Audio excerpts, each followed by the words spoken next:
நாங்கள் இந்த படத்துக்கு எஸ்கார்டுன்னு தான் வச்சோம் முதல்ல. இங்கே சமூகத்தில் வேற மாதிரி அதை புரிஞ்சிக்கப்படுது. அவங்க அம்மாவை போய் பார்க்க போவாரு, பார்த்தா அந்த இடத்துல அவங்க இறந்துருப்பாங்க.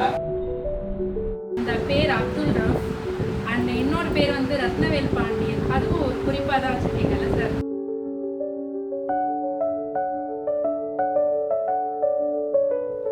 தோழர்களுக்கு வணக்கம்.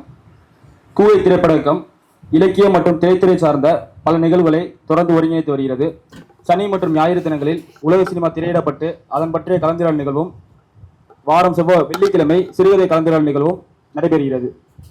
7 ஆண்டுகள் முடிந்து 8ஆம் ஆண்டில் அடியெடுத்து வைக்கும் கூவை திரைப்பட இயக்கம் சமூக அக்கறையுள்ள திரைப்படங்களில் கலந்துரையாடல் நிகழ்வை தொடர்ந்து ஒருங்கிணைத்து வருகிறது. அதன் வரிசையில் இன்று சிறை திரைப்படத்தின் இயக்குனர் சுரேஷ் ராஜகுமாரி அவர்கள் மற்றும் இசையமைப்பாளர் ஜஸ்டின் பிரபாகரன், ஒளிப்பதிவாளர் மாதேஷ் மாணிக்கம், கலை இயக்குனர் ராகவன் சஞ்சீவி அவர்களை கூவை திரைப்பட இயக்கம் சார்பாக வரவேற்கிறோம்.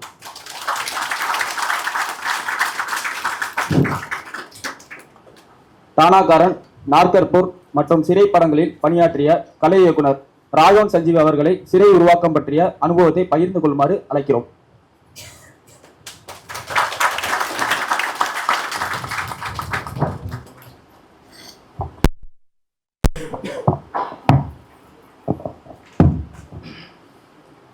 எல்லாருக்கும் வணக்கம்.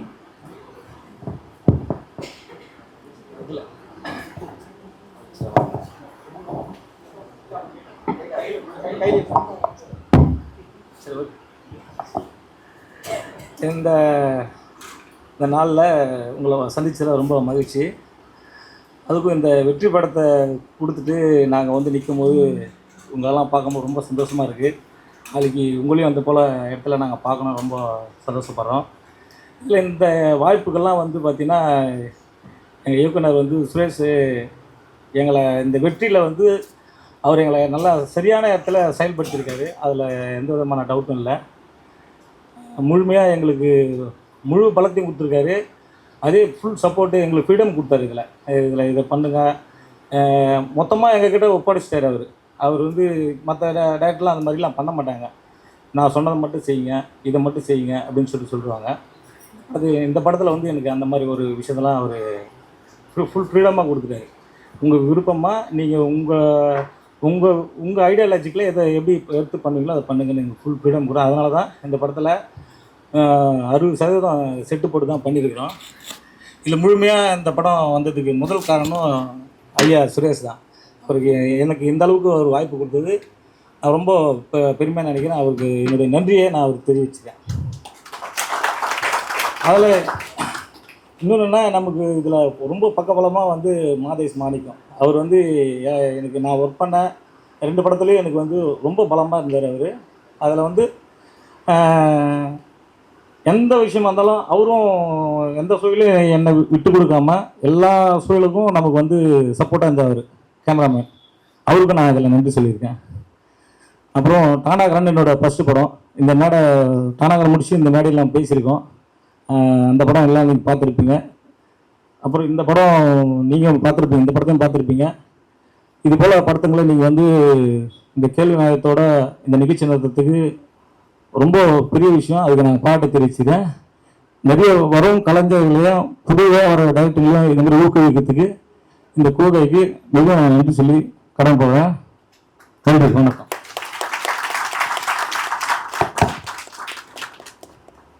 நன்றி சார். அன்பறிவு, தானாகாரன், அயோத்தி, போட் மற்றும் சிறைப்படத்தின் ஒளிப்பதிவாளர் மாதேஷ் மாணிக்கம் அவர்களை சிறை பற்றிய அனுபவத்தை பகிர்ந்து கொள்ளுமாறு அழைக்கிறோம்.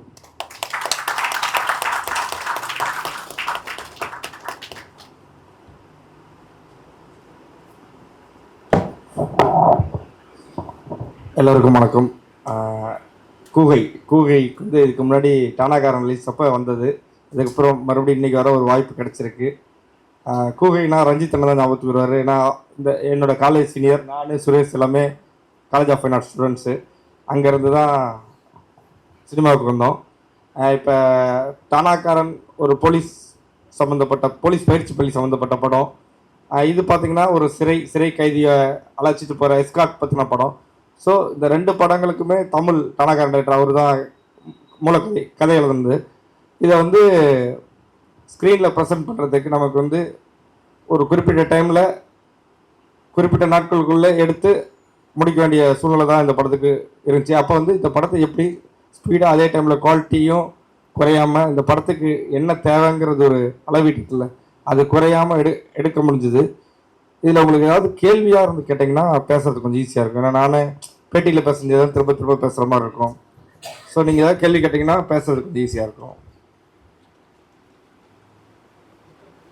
அப்புறமா பேசிக்கலாமா? Okay, thank you. எல்லாருக்கும் நன்றி. நம்ம கேள்வி பதிலில் போய் பேசுவோம். நன்றி. நன்றி சார். டியர் காம்ரேட், கட்டா குஸ்தி, இருகப்பற்று, தண்டகாரண்யம் மற்றும் சிறை படத்தின் இசையமைப்பாளர் ஜஸ்டின் பிரபாகரன் அவர்களை சிறை பற்றிய அனுபவத்தை பகிர்ந்து கொள்ளுமாறு அழைக்கிறோம். வந்திருக்க எல்லாத்துக்கும் நன்றி. ஃபஸ்ட்டு எனக்கு கூகை நான் தான் ஃபஸ்ட் டைம் வரேன். ரொம்ப ஹாப்பியாகவும் பெருமையாகவும் இருக்குது இந்த அமைப்பை எனக்கு பார்க்குறதுக்கு. நீலமுக்கு ரொம்ப நன்றி. ஏன்னா 8 வருஷமாக இது தாண்டி வந்துக்கின்றது ரொம்ப ஒரு நல்ல விஷயம். ஸோ இதை நான் வந்து ஒரு டெவலப்டு நல்ல ஒரு பண்பட்ட ஃபிலிம் ஸ்கூலாக பார்க்குறேன். இங்கே நிறைய டிஸ்கஷன் நடக்குது. ஸோ எங்களோட சிறையோட வெற்றியை இங்கே நாங்கள் பகிர்ந்துக்கிறதுல நாங்கள் ரொம்ப சந்தோஷப்படுறோம். So thanks for that. அப்புறம் இந்த படத்தோட அனுபவம் வந்து ஃபஸ்ட்டு வந்து டைரக்டரை ட்ரஸ்ட் பண்ணதுக்கு நன்றி. ஏன்னா இந்த படத்தோட பாடல்கள் எதுவுமே முன்னாடி நாங்கள் கம்போஸ் பண்ணல. ஸோ நான் விஷுவல் பார்த்துட்டு அதுக்கப்புறம் தான் கம்போஸ் பண்ணது. ஸோ அதுக்கு என் மேலே ஒரு நம்பிக்கை வச்சதுக்கு ரொம்ப நன்றி. அப்புறம் இந்த பேக்ரவுண்ட் ஸ்கோர் இது எல்லாமே வரதுக்கு முக்கியமான காரணம் அந்த படம் தான். அதுதான் டிரைவ் பண்ணும். ஸோ அது ரொம்ப சிறப்பாக எடுத்த இந்த குழுவுக்கு என்னோட நன்றி. தேங்க்யூ.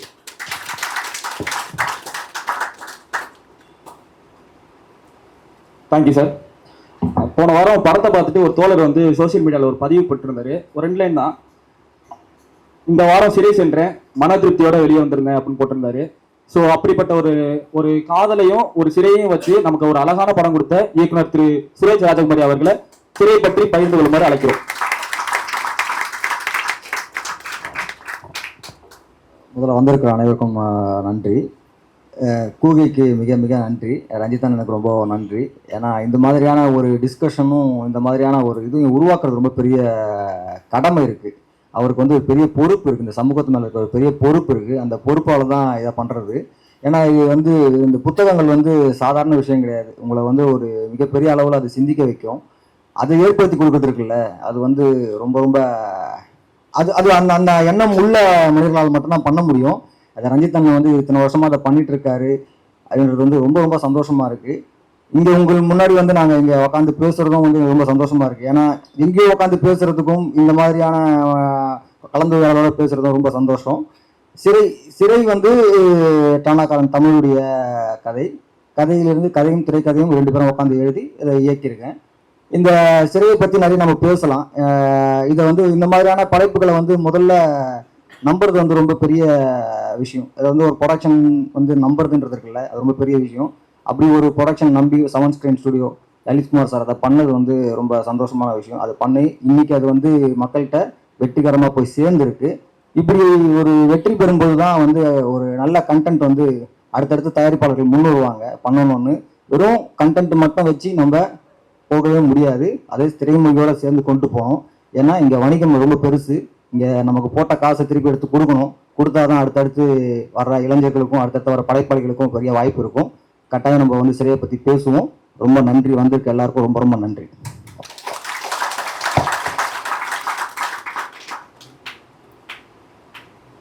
Thank you sir. இப்போ தோழர்கள் வந்து உங்களோட கேள்விகளை வந்து படக்குழுவின்ட்ட கேட்கலாம் ஓவராலாக. ஐயா வணக்கம். எல்லாருக்குமே music director sir, DOP sir, art director sir. இந்த 2025ல் என்னை ரொம்ப எமோஷ்னலாக கனெக்ட் பண்ண படம் சிறை. இதை பற்றி நிறைய விஷயம் கேட்கணும். முக்கியமாக கேட்கணும் அப்படின்னா, இப்போ நீங்கள் வந்து எனக்கு ஃபஸ்ட்டு படம் நிறைய கதைகள் நீங்கள் கேள்விப்பட்டிருப்பீங்க, நிறைய கதைகள் பார்த்துருப்பீங்க, தோணியிருக்கும். இந்த சிறை அப்படின்ற படத்தை பண்ணணும் அப்படின்றதுக்கான காரணம் என்ன? இந்த உங்களுக்கு மேபி ஒரு ஒன்லைனராக இன்ஸ்பயர் பண்ணியிருக்கோம்ல சார், அது என்ன? சிறை வந்து ஒரிஜினல் ஸ்டோரி. ஸோ வந்து டானாக்காரன் தமிழுடைய வாழ்க்கையில் நடந்தது. அவர் காவலராக இருந்த டைமில் நடந்த விஷயம். ஸோ நமக்கு எப்போதும் வந்து ஒரிஜினல் கதைகளை வந்து ரொம்ப நெருக்கமாக பார்ப்போம். யாருமே கற்பனை கலந்து எழுதும்போது நிறைய டவுட்ஸ் இருக்கும். ஆனால் ஒரிஜினல் கதைகளுக்கான டவுட்ஸ் தேவையில்லை. ஸோ நம்ம அதை ரொம்ப க்ளோஸ் டு ரியல் போய் பார்ப்போம். அப்படியான கதையாக எனக்கு கிடைச்சது ரொம்ப சந்தோஷம். அது வந்து ஸ்க்ரீன் பிளேயோட சேர்ந்து நம்ம ஒர்க் பண்ணுறது இருக்குல்ல, அது ரொம்ப ஈஸி. ஏன்னா அதுதான் நான் சொல்கிறேன், கூகுள் மாதிரியான ஒரு இது இருக்குல்ல, அண்ணன் ரஞ்சித் அண்ணன் பண்ணியிருக்க இந்த விஷயம் இருக்குல்ல, அது ரொம்ப பெரிய விஷயம். ஏன்னா புத்தகங்கள் வாசிக்கிறதுன்றது அவ்வளோ சிறப்பான விஷயம். அதை வாசிச்சிங்கன்னா உங்களுக்கு பழக்கப்படாத நிலங்களையும் பழக்கப்படாத மனிதர்களையும் எல்லாத்தையும் நீங்கள் வந்து நெருங்கி பார்க்கலாம். புத்தகங்கள் தான் நமக்கு அதை வந்து இன்ட்ரடியூஸ் பண்ணுது. ஸோ வந்து அதனால் அது வந்து படித்த விஷயம் வந்து நமக்கு வந்து புத்தகங்கள் வாசித்ததுனால என்னால் அதை அந்த மாதிரி நிலப்பரப்புக்குள்ளே, ஏன்னா நான் சென்னையில் பிறந்த பையன், எனக்கு அந்த நிலப்பரப்பு ரொம்ப குறைவு. போய் வாழ்ந்ததெல்லாம் போவோம் பார்ப்போம், அந்த மாதிரி ஏதோ ஒரு சந்தர்ப்பங்கள் போவோம் வருவோம். பட் ஆனால் இது அந்த நிலப்பரப்புக்குள்ளே போய் அந்த பரம்பத்தை எடுக்கிறதுக்கான தூண்டுதலாக இருந்ததே வந்து புத்தகங்கள் தான். ஸோ அதனால தான் சொல்கிறேன் அந்த வாசிப்பு ரொம்ப முக்கியம்னு. ஸோ இது வந்து ஒரு ரியல் லைஃப்பில் நடந்த விஷயன்றதுனால ரொம்ப எங்களால் ரொம்ப பெரிய அளவில் மெனக்கட வேண்டிய அவசியம் இல்லை. அது ஈஸியாகவே கனெக்ட் பண்ண முடியுது. ரொம்ப நன்றிங்க. நன்றி. Hi sir, first of all congratulate to the entire team. So 2025 year endல சிறைன் movie கொடுத்து எங்களை எல்லாத்தையும் சிறைப்படுத்தியதுக்கு நன்றி ஃபர்ஸ்ட் ஆஃப் ஆல் உங்களுக்கு. அண்ட் தென் இந்த மூவி எடுக்கிறப்ப இப்போ வந்து கமர்ஷியல் ஆஸ்பெக்ட்ஸ் இருக்குது.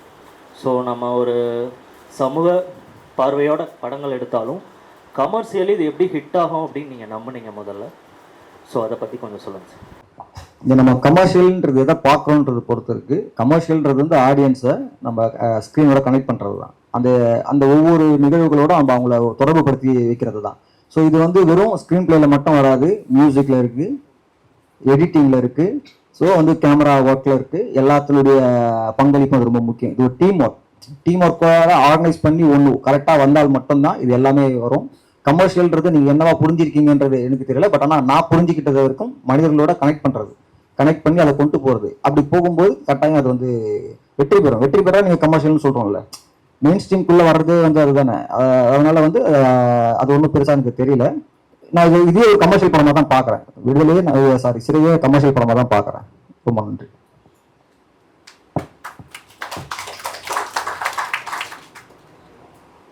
சார் வணக்கம் சார்.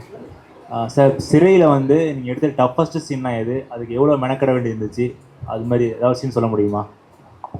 எல்லா சீன்ஸுமே நம்ம கஷ்டப்பட்டு தான் எடுப்போம்.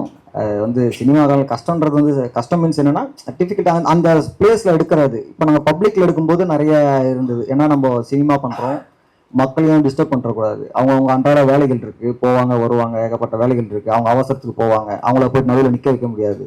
ஸோ இந்த மாதிரியான சூழல் இருக்குல்ல, அதெல்லாம் நம்ம கொஞ்சம் பார்த்து வேலை பார்க்க வேண்டியது இருக்குது. இப்போ இந்த பஸ் ஆக்சிடென்ட் சீக்வன்ஸ்க்குலாம் நாங்கள் ஒரு 2 நாளாக வந்து ரோடை வந்து பிளாக் பண்ணி ஒர்க் பண்ணிட்டு இருந்தோம். ஸோ அப்போ அவங்களுக்கு எவ்வளோ அசௌகரியம் இருந்திருக்கும். ஸோ அதுக்கு நான் ஒரு மன்னிப்பு கேட்டுக்கிறேன். ஆனால் அதனால நம்ம படமும் எடுத்தாகணும், நம்ம அந்த சீனியை நம்ம எடுத்தாகணும். ஸோ இதெல்லாம் ஆர்கனைஸ் பண்ணுறது. அப்புறம் அந்த நிர்வாகம் நமக்கு இருக்குல்ல, நம்ம அந்த ப்ரொடக்ஷன் நிர்வாகம் ஆகட்டும், அசிஸ்டன்ட் டைரக்டர்ஸ் ஆகட்டும், ஸோ எல்லாருமே சேர்ந்து ஒன்றா அதை ஆர்கனைஸ் பண்ணி ஒர்க் பண்ணுறது இருக்குல்ல, அதெல்லாம் சேர்ந்து பண்ணோம். பட் அது அந்த மாதிரி பப்ளிக் பிளேஸில் எடுக்கும்போது நமக்கு நிறைய டிஃபிகல்ட்டி இருக்கும். Thank you sir. சார் ஒரு விஷயம் ஒன்று கேட்கணும் சார். சொல்லுங்கள். எனக்கு ரொம்ப பிடிச்சது வந்து அந்த அப்துல் ரவுப் சீன் இருக்குல்ல சார். அப்போ வந்து அந்த இடத்துலயே வந்து அந்த போலீஸ்கார் வந்து அப்துல் ரவுப் சொல்லியிருக்கலாம். ஆனால் நீங்கள் அங்கே சொல்ல விடாமல் ஒரு ப்ரீத்திங் ஸ்பேஸ் கொடுத்துட்டு திருப்பி காரில் சொல்ல வச்சிங்க. ஸோ அப்போ வந்து நீங்கள் ஒரு ஹீரோ ஒரு பில்டப் பண்ண எப்படி இருக்கும் அந்த மாதிரி இருந்துச்சு சார். அந்த பாஸ் எனக்கு அந்த ப்ரீத்திங் ஸ்பேஸ் அது எழுதும் போதே வந்துச்சா, இல்லை அதை ஏன் அங்கே சொல்லாமல் அங்கே சொன்னீங்கன்னு நீங்கள் சொல்ல முடியுமா? நம்ம எழுதிட்டோம், நம்ம தான் எழுதணும்,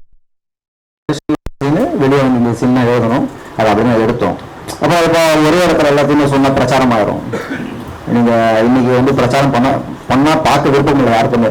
ஸோ அதனால் பிரச்சாரம் பண்ண வேண்டிய அவசியம் இல்லை. நம்ம எடுத்த கதையை நம்ம எப்படி கொடுக்கணுன்றது தான், அதுக்கான தான் நம்ம எழுதி தான் கொண்டு போனேன். அங்கே எந்த குழப்பமும் இல்லை. இன்னொரு விஷயம் சார், அப்புறம் வந்து ரொம்ப கட்ஸ் ரொம்ப பிடிச்சிருந்துச்சு சார். எனக்கு எங்கே கட் பண்ணி ரொம்ப பிடிச்சிருந்துச்சு. வந்து அந்த ஒரு ஆக்சிடென்ட் ஆகிடும், ஆனால் நீங்கள் இறண்டாங்கன்னு காட்டில் அங்கேயே கட் பண்ணிட்டீங்க. அதுமாதிரி அங்கே ஒரு ஃபைட் நடக்கும், அங்கேயே கட் பண்ணிட்டீங்க.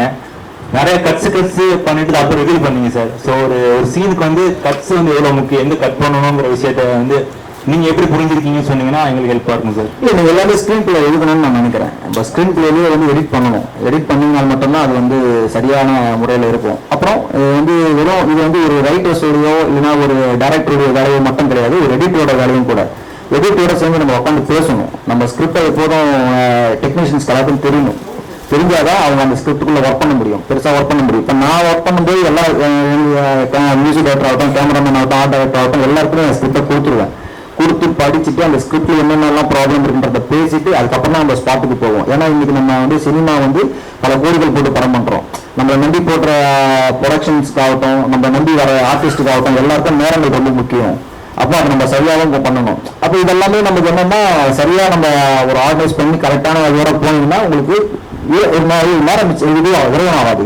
ஸோ நான் அப்படிலாம் அதை பிளான் பண்ணேன். அதை அப்படிதான் பண்ணேன். அப்போ எடிட்டர் ரொம்ப ஷார்ப்பாக, அதாவது டைரக்டரும் எடிட்டருக்குமான ஒரு இது இருக்குல்ல, நட்பு இருக்குல்ல, அது ரொம்ப முக்கியம். எல்லா டெக்னீஷியன்ஸும் அந்த நட்பு முக்கியம். நம்ம போஸ்ட் ப்ரொடக்ஷன் போகும்போது இது இன்னும் கொஞ்சம் நிறைய ஒர்க் ஆகும். ஸோ அதனால் எப்போயும் ஈகோ மட்டும் இருக்கக்கூடாது, கலைஞர்களுக்கு ஈகோ இருக்கக்கூடாது. ஈகோ இல்லாமல் ஒர்க் பண்ணிங்கனாக்கா அது ரொம்ப சூப்பராக ஒர்க் பண்ணலாம். Thank you sir. எல்லாருக்கும் வணக்கம். நான் 2025 ஃபேவரட் ஃபிலிம்ஸ்ன்னு சொல்லி ஒரு லிஸ்ட் எடுத்து கிட்டத்தட்ட லிஸ்ட்டை க்ளோஸ் பண்ணிட்டேன். லாஸ்ட்டாக தான் சிறை பார்த்தேன். பார்த்த உடனே வீட்டுக்கு போய் மறுபடியும் அந்த லிஸ்ட்டில் ஆட் பண்ணி அந்த மாதிரி பண்ணேன். எல்லா டிபார்ட்மெண்ட்டுமே அவங்கவுங்க வேலையை ரொம்பவே அற்புதமாக செஞ்சுருந்தாங்க. நீங்கள் ஒரு டேரக்டராக எல்லாத்தையுமே அந்த வேலையை நல்லா வாங்கியிருந்தீங்க. எனக்கு வந்து கேமரா, ஆர்ட் டிபார்ட்மெண்ட், ஸ்டண்ட்டை தாண்டி ரொம்ப இம்ப்ரெசிவ் ஆனதுன்னா மியூசிக் தான் சார். ரொம்ப அருமையாக பண்ணியிருந்தீங்க சார். படம் ஆரம்பித்த 10வது நிமிஷத்துலேயே அந்த ஷூட் அவுட் சீன்லேயே வந்துட்டு ஒரு பயங்கரமான ஒரு படத்துக்கு வந்திருக்கோண்டா அப்படிங்கிற ஒரு ஃபீலை கொடுத்தது வந்து பேக்ரவுண்ட் ஸ்கோர் சார். பாடல் எல்லாமே ரொம்ப அற்புதமாக இருந்துச்சு. நான் படம் வரத்துக்கு முன்னாடி பாடலாம் ஒரு 1-2 வாட்டி கேட்டேன்.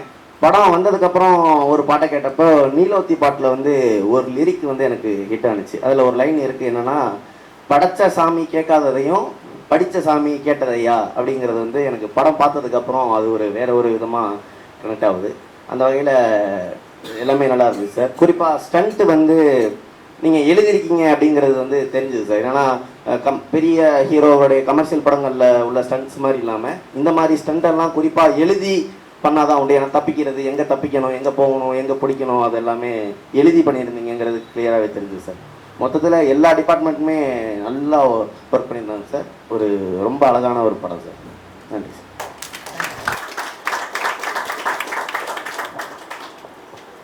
சார் எல்லாருக்கும் வணக்கம் சார்.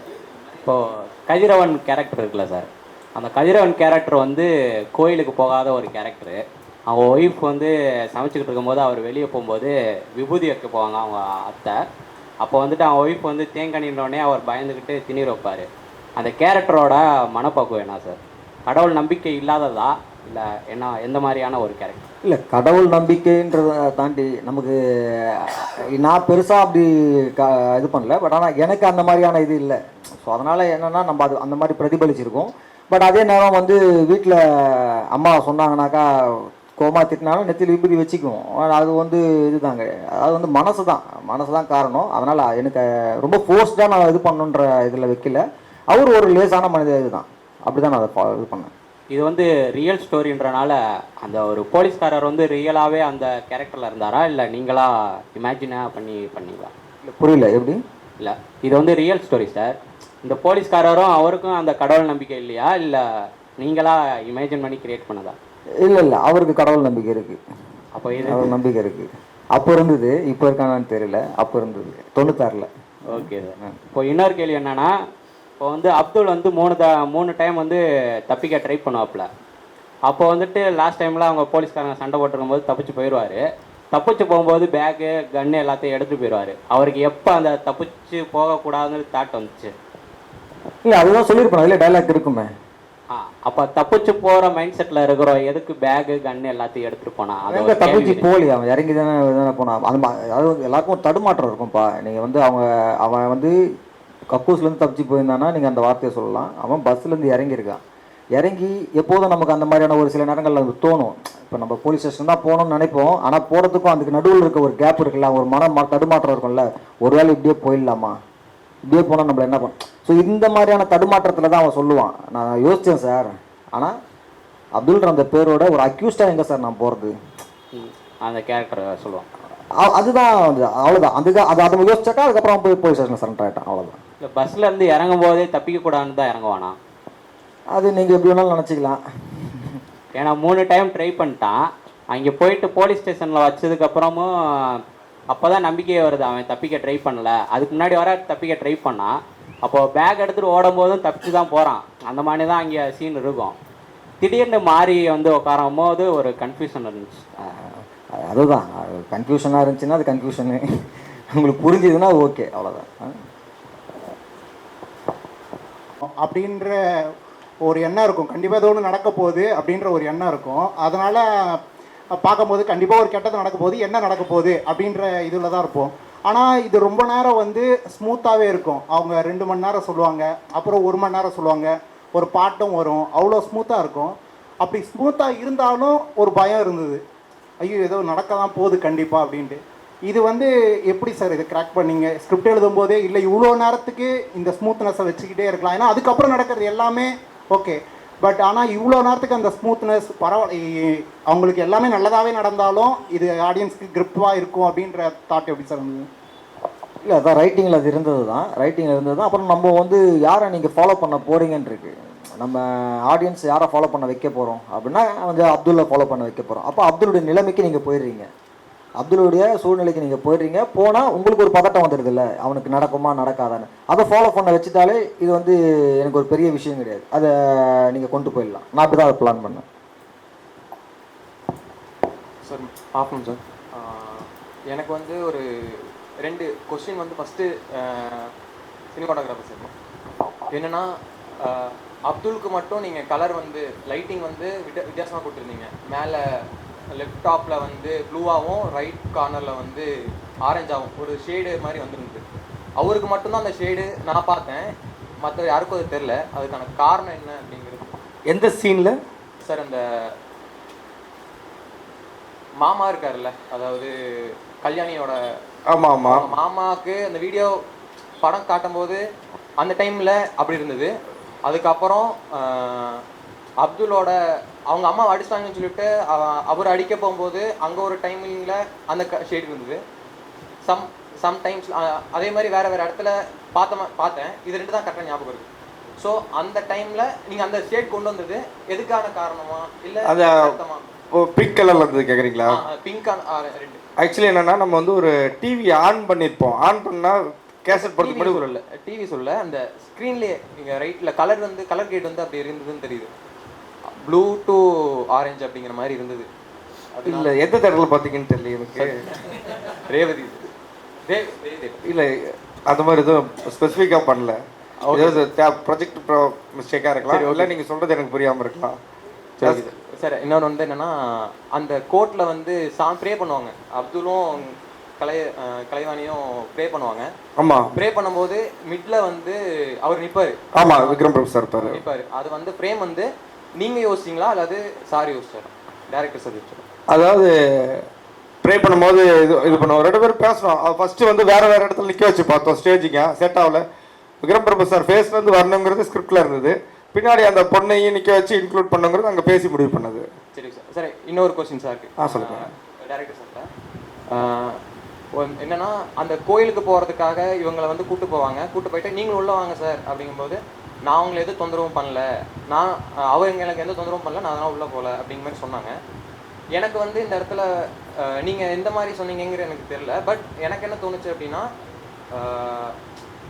எனக்கு வந்து எப்படி இந்த ப்ராப்ளமை சால்வ் பண்ணணுங்கிறது தெரியும். ஸோ அதனால் எனக்கு கடவுள் மேலே நம்பிக்கை இல்லை அப்படின்னு கதிரவன் இருந்தார். பட் ஆனால் அந்த கலையரசிக்கும் அப்துல்க்கும் எப்படி அந்த ப்ராப்ளம் சால்வ் பண்ணணுங்கிறது தெரியல. அதனால இந்த பிரச்சனை யார்ட்டையா சொல்லணுமே அப்படிங்கிறதுக்காக கடவுள்கிட்ட போய் நின்னாங்க. இப்படி ஒரு பாயிண்ட் ஆஃப் வியூவில் நான் பார்த்தேன். இப்படி எழுதுனீங்களா அல்லது அவர் ஏத்திஸ்ட் அவர் இவங்க வந்து கடவுள் நம்பிக்கை இருக்குது, ஏதோ ஒரு நல்ல நடக்கும் அப்படிங்கிற பாயிண்ட் ஆஃப் வியூ எழுதுனீங்க? இப்போ நீங்கள் சொல்கிற ஒரு பாயிண்ட் ஆஃப் வியூ ஓகே தான். பட் நான் வந்து அந்த மாதிரி யோசிக்கல. நான் யோசிச்சது என்னென்னா அவர் ஒரு ஏத்திஸ்டாகவே இருந்தாலும் கூட எல்லாருடைய உணர்வுகளுக்கும் மதிப்பு கொடுக்குற ஒரு ஆள். ஸோ வந்து அதனால் அவர் வந்து சொல்கிறதுமே அதுதான், உன் சூழ்நிலை மாதிரி எனக்கு இல்லை, உனக்கு தான் இன்றைக்கி நான் வந்து இது பெருசாக தேவைப்படுது, எனக்கு ஒன்றும் இல்லை. அதனால் அவர் பெரிய பேராசை இல்லை. பேராசை இல்லாத ஒருத்தர் வந்து கடவுள்கிட்ட போய் நிறைய விஷயங்களை வந்து எனக்கு இதை கொடுன்னு கேட்க வேண்டிய அவசியம் கிடையாது.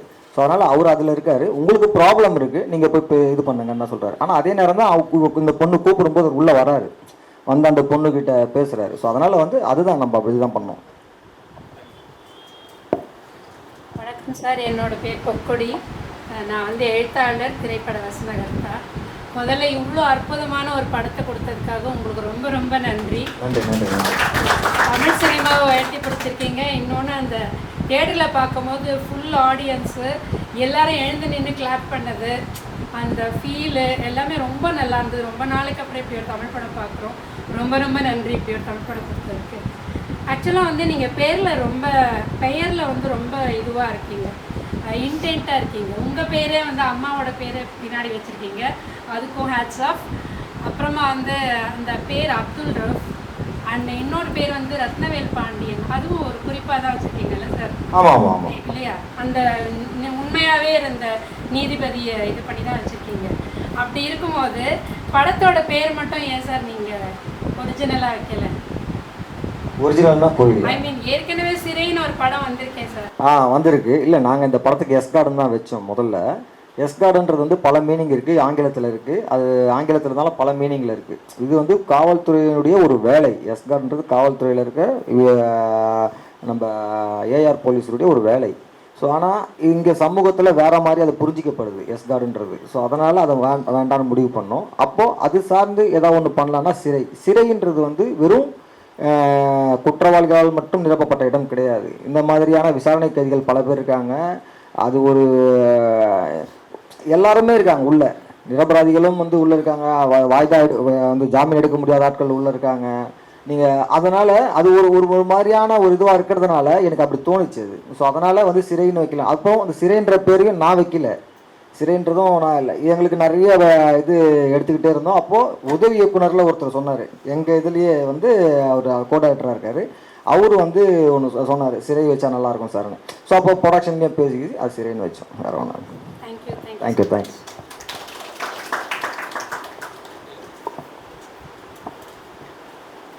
சார். இப்போ வந்துட்டு அப்துல் வந்துட்டு ஃப்ளாஷ் பேரில் வந்துட்டு மூவிகள்லாம் எல்லாத்துக்கும் போட்டு காட்டுவாங்க அரண்மனைக்கு. அப்போ ஒருத்தர் எந்திரிச்சு வந்துட்டு அம்மா சாங் கேட்டதுமே அவர் எந்திரிச்சு போயிட்டு அவங்க அம்மாவை போய் பார்க்க போவார். பார்த்தா அந்த இடத்துல அவங்க இறந்துருப்பாங்க. அந்த ஆளோட மைண்ட் செட் என்ன சார்? அம்மா ஒருத்தவங்க இறந்துருக்காங்க, அவர் வந்து குடிச்சிட்டு வந்துட்டு இங்கே வந்து படம் பார்த்துட்டு இருக்காரு. அது என்ன, எந்த மாதிரியான கேரக்டர் சார்?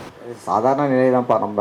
ஏன்னா அவங்க அகால மரணம் அடையலை, அப்புறம் சின்ன வயசில் மரணம் அடைஞ்சிருந்தாங்கன்னா நமக்கு ரொம்ப பெரிய பதட்டம் இருக்கும். வயசாகி இறந்துருக்காங்க. இப்போ ஊரில் டிவி டெக்கு போகிறதுன்றது வழக்கம். அந்த மாதிரி நீங்கள் பார்த்துருக்கீங்களான்னு தெரியல, எங்கள் சென்னையிலேயே அந்த மாதிரி நடக்கும். அப்போது அந்த காலகட்டத்தில் அப்படி வரும்போது பாடுறோம். சில நேரங்களில் நம்ம சில பாடல்கள் கேட்கும்போது நம்ம கண்ணில் தண்ணி வரும். ஏதோ பழைய ஞாபகங்களை நம்ம கிளறி விடும். நம்ம கூட இருந்த நண்பன் இறந்து போயிருப்பான், அதை ஞாபகம் வரும். அம்மா இறந்துருந்தாங்கன்னா அந்த ஞாபகம் வரும். இப்படி இருக்கும்போது சாதாரண மழையில் இருக்கும்போது அந்த ஞாபகம் வரும். ஆனால் நீங்கள் போதையில் இருந்தீங்கன்னா இன்னும் அதிகமாக வரும். அவனுடைய ரியாக்ஷன் அதுவாக இருந்தது. போதையில் இருந்தால் அம்மா ஞாபகம் வந்தது, போய் அது மேலே விழுந்து அழுதான்றதுலாம். மற்றபடி இது நார்மல் மனிதர்களுடைய உணர்வு தான் அது. இன்னொரு டவுட்டும், அது லொக்கேஷன் வந்து வேறையா சார்? எதுப்பா? அவங்க அம்மா இறந்துருந்த இடமும் வேற, படம் பார்த்த இடமும் வேறையா சார்? இல்லையாப்பா, அவன் எந்திரிச்சு நடந்து அங்கே தானே போகிறான். அதான் கேட்குறேன். இப்போ ஒரு இறந்த இடத்துல வந்துட்டு இந்த மாதிரி மூவி எதுவும் பார்ப்போம், பண்ணலாம். ஓகே. உங்கள் எல்லாத்துக்கும் வணக்கம் சார். உங்கள் எல்லாத்தையும் சந்திச்சதில் ரொம்ப சந்தோஷம். ஸோ சினிமான்றோட வெற்றி வந்து தனி மனிதனோட கையில் கிடையாது, ஒரு குழுவாக சேர்ந்து செயல்படுறப்ப தான் அது நடக்கும் அப்படின்றதுக்கான ஒரு மிகச்சிறந்த உதாரணமாக நீங்கள் செஞ்சு காமிச்சிருக்கீங்க. அதுக்கு என்னோட மனமார்ந்த வாழ்த்துக்கள். உங்கள் அத்தனை பேரோட சின்ன சின்ன விஷயத்துலையும் ஒரு சின்ன சதவீதம் கூட இழக்காமல் உங்களோட உழைப்பு அதில் போட்டிருக்கீங்க. இப்போ ஃபஸ்ட்டு ஒரு 5 நிமிஷம் 10 நிமிஷத்துலேயே வந்து இசையமைப்பாளரோட ஒர்க் எனக்கு தெரியுது. ரொம்ப துல்லியமாக அந்த சரௌண்டிங்லையும் அடி விழுகிற சவுண்டும் அந்த பேக்ரவுண்ட் ஸ்கோரோட விளைவுகள் வந்து ரொம்ப ஈஸியாக எனக்கு கனெக்ட் பண்ணுது.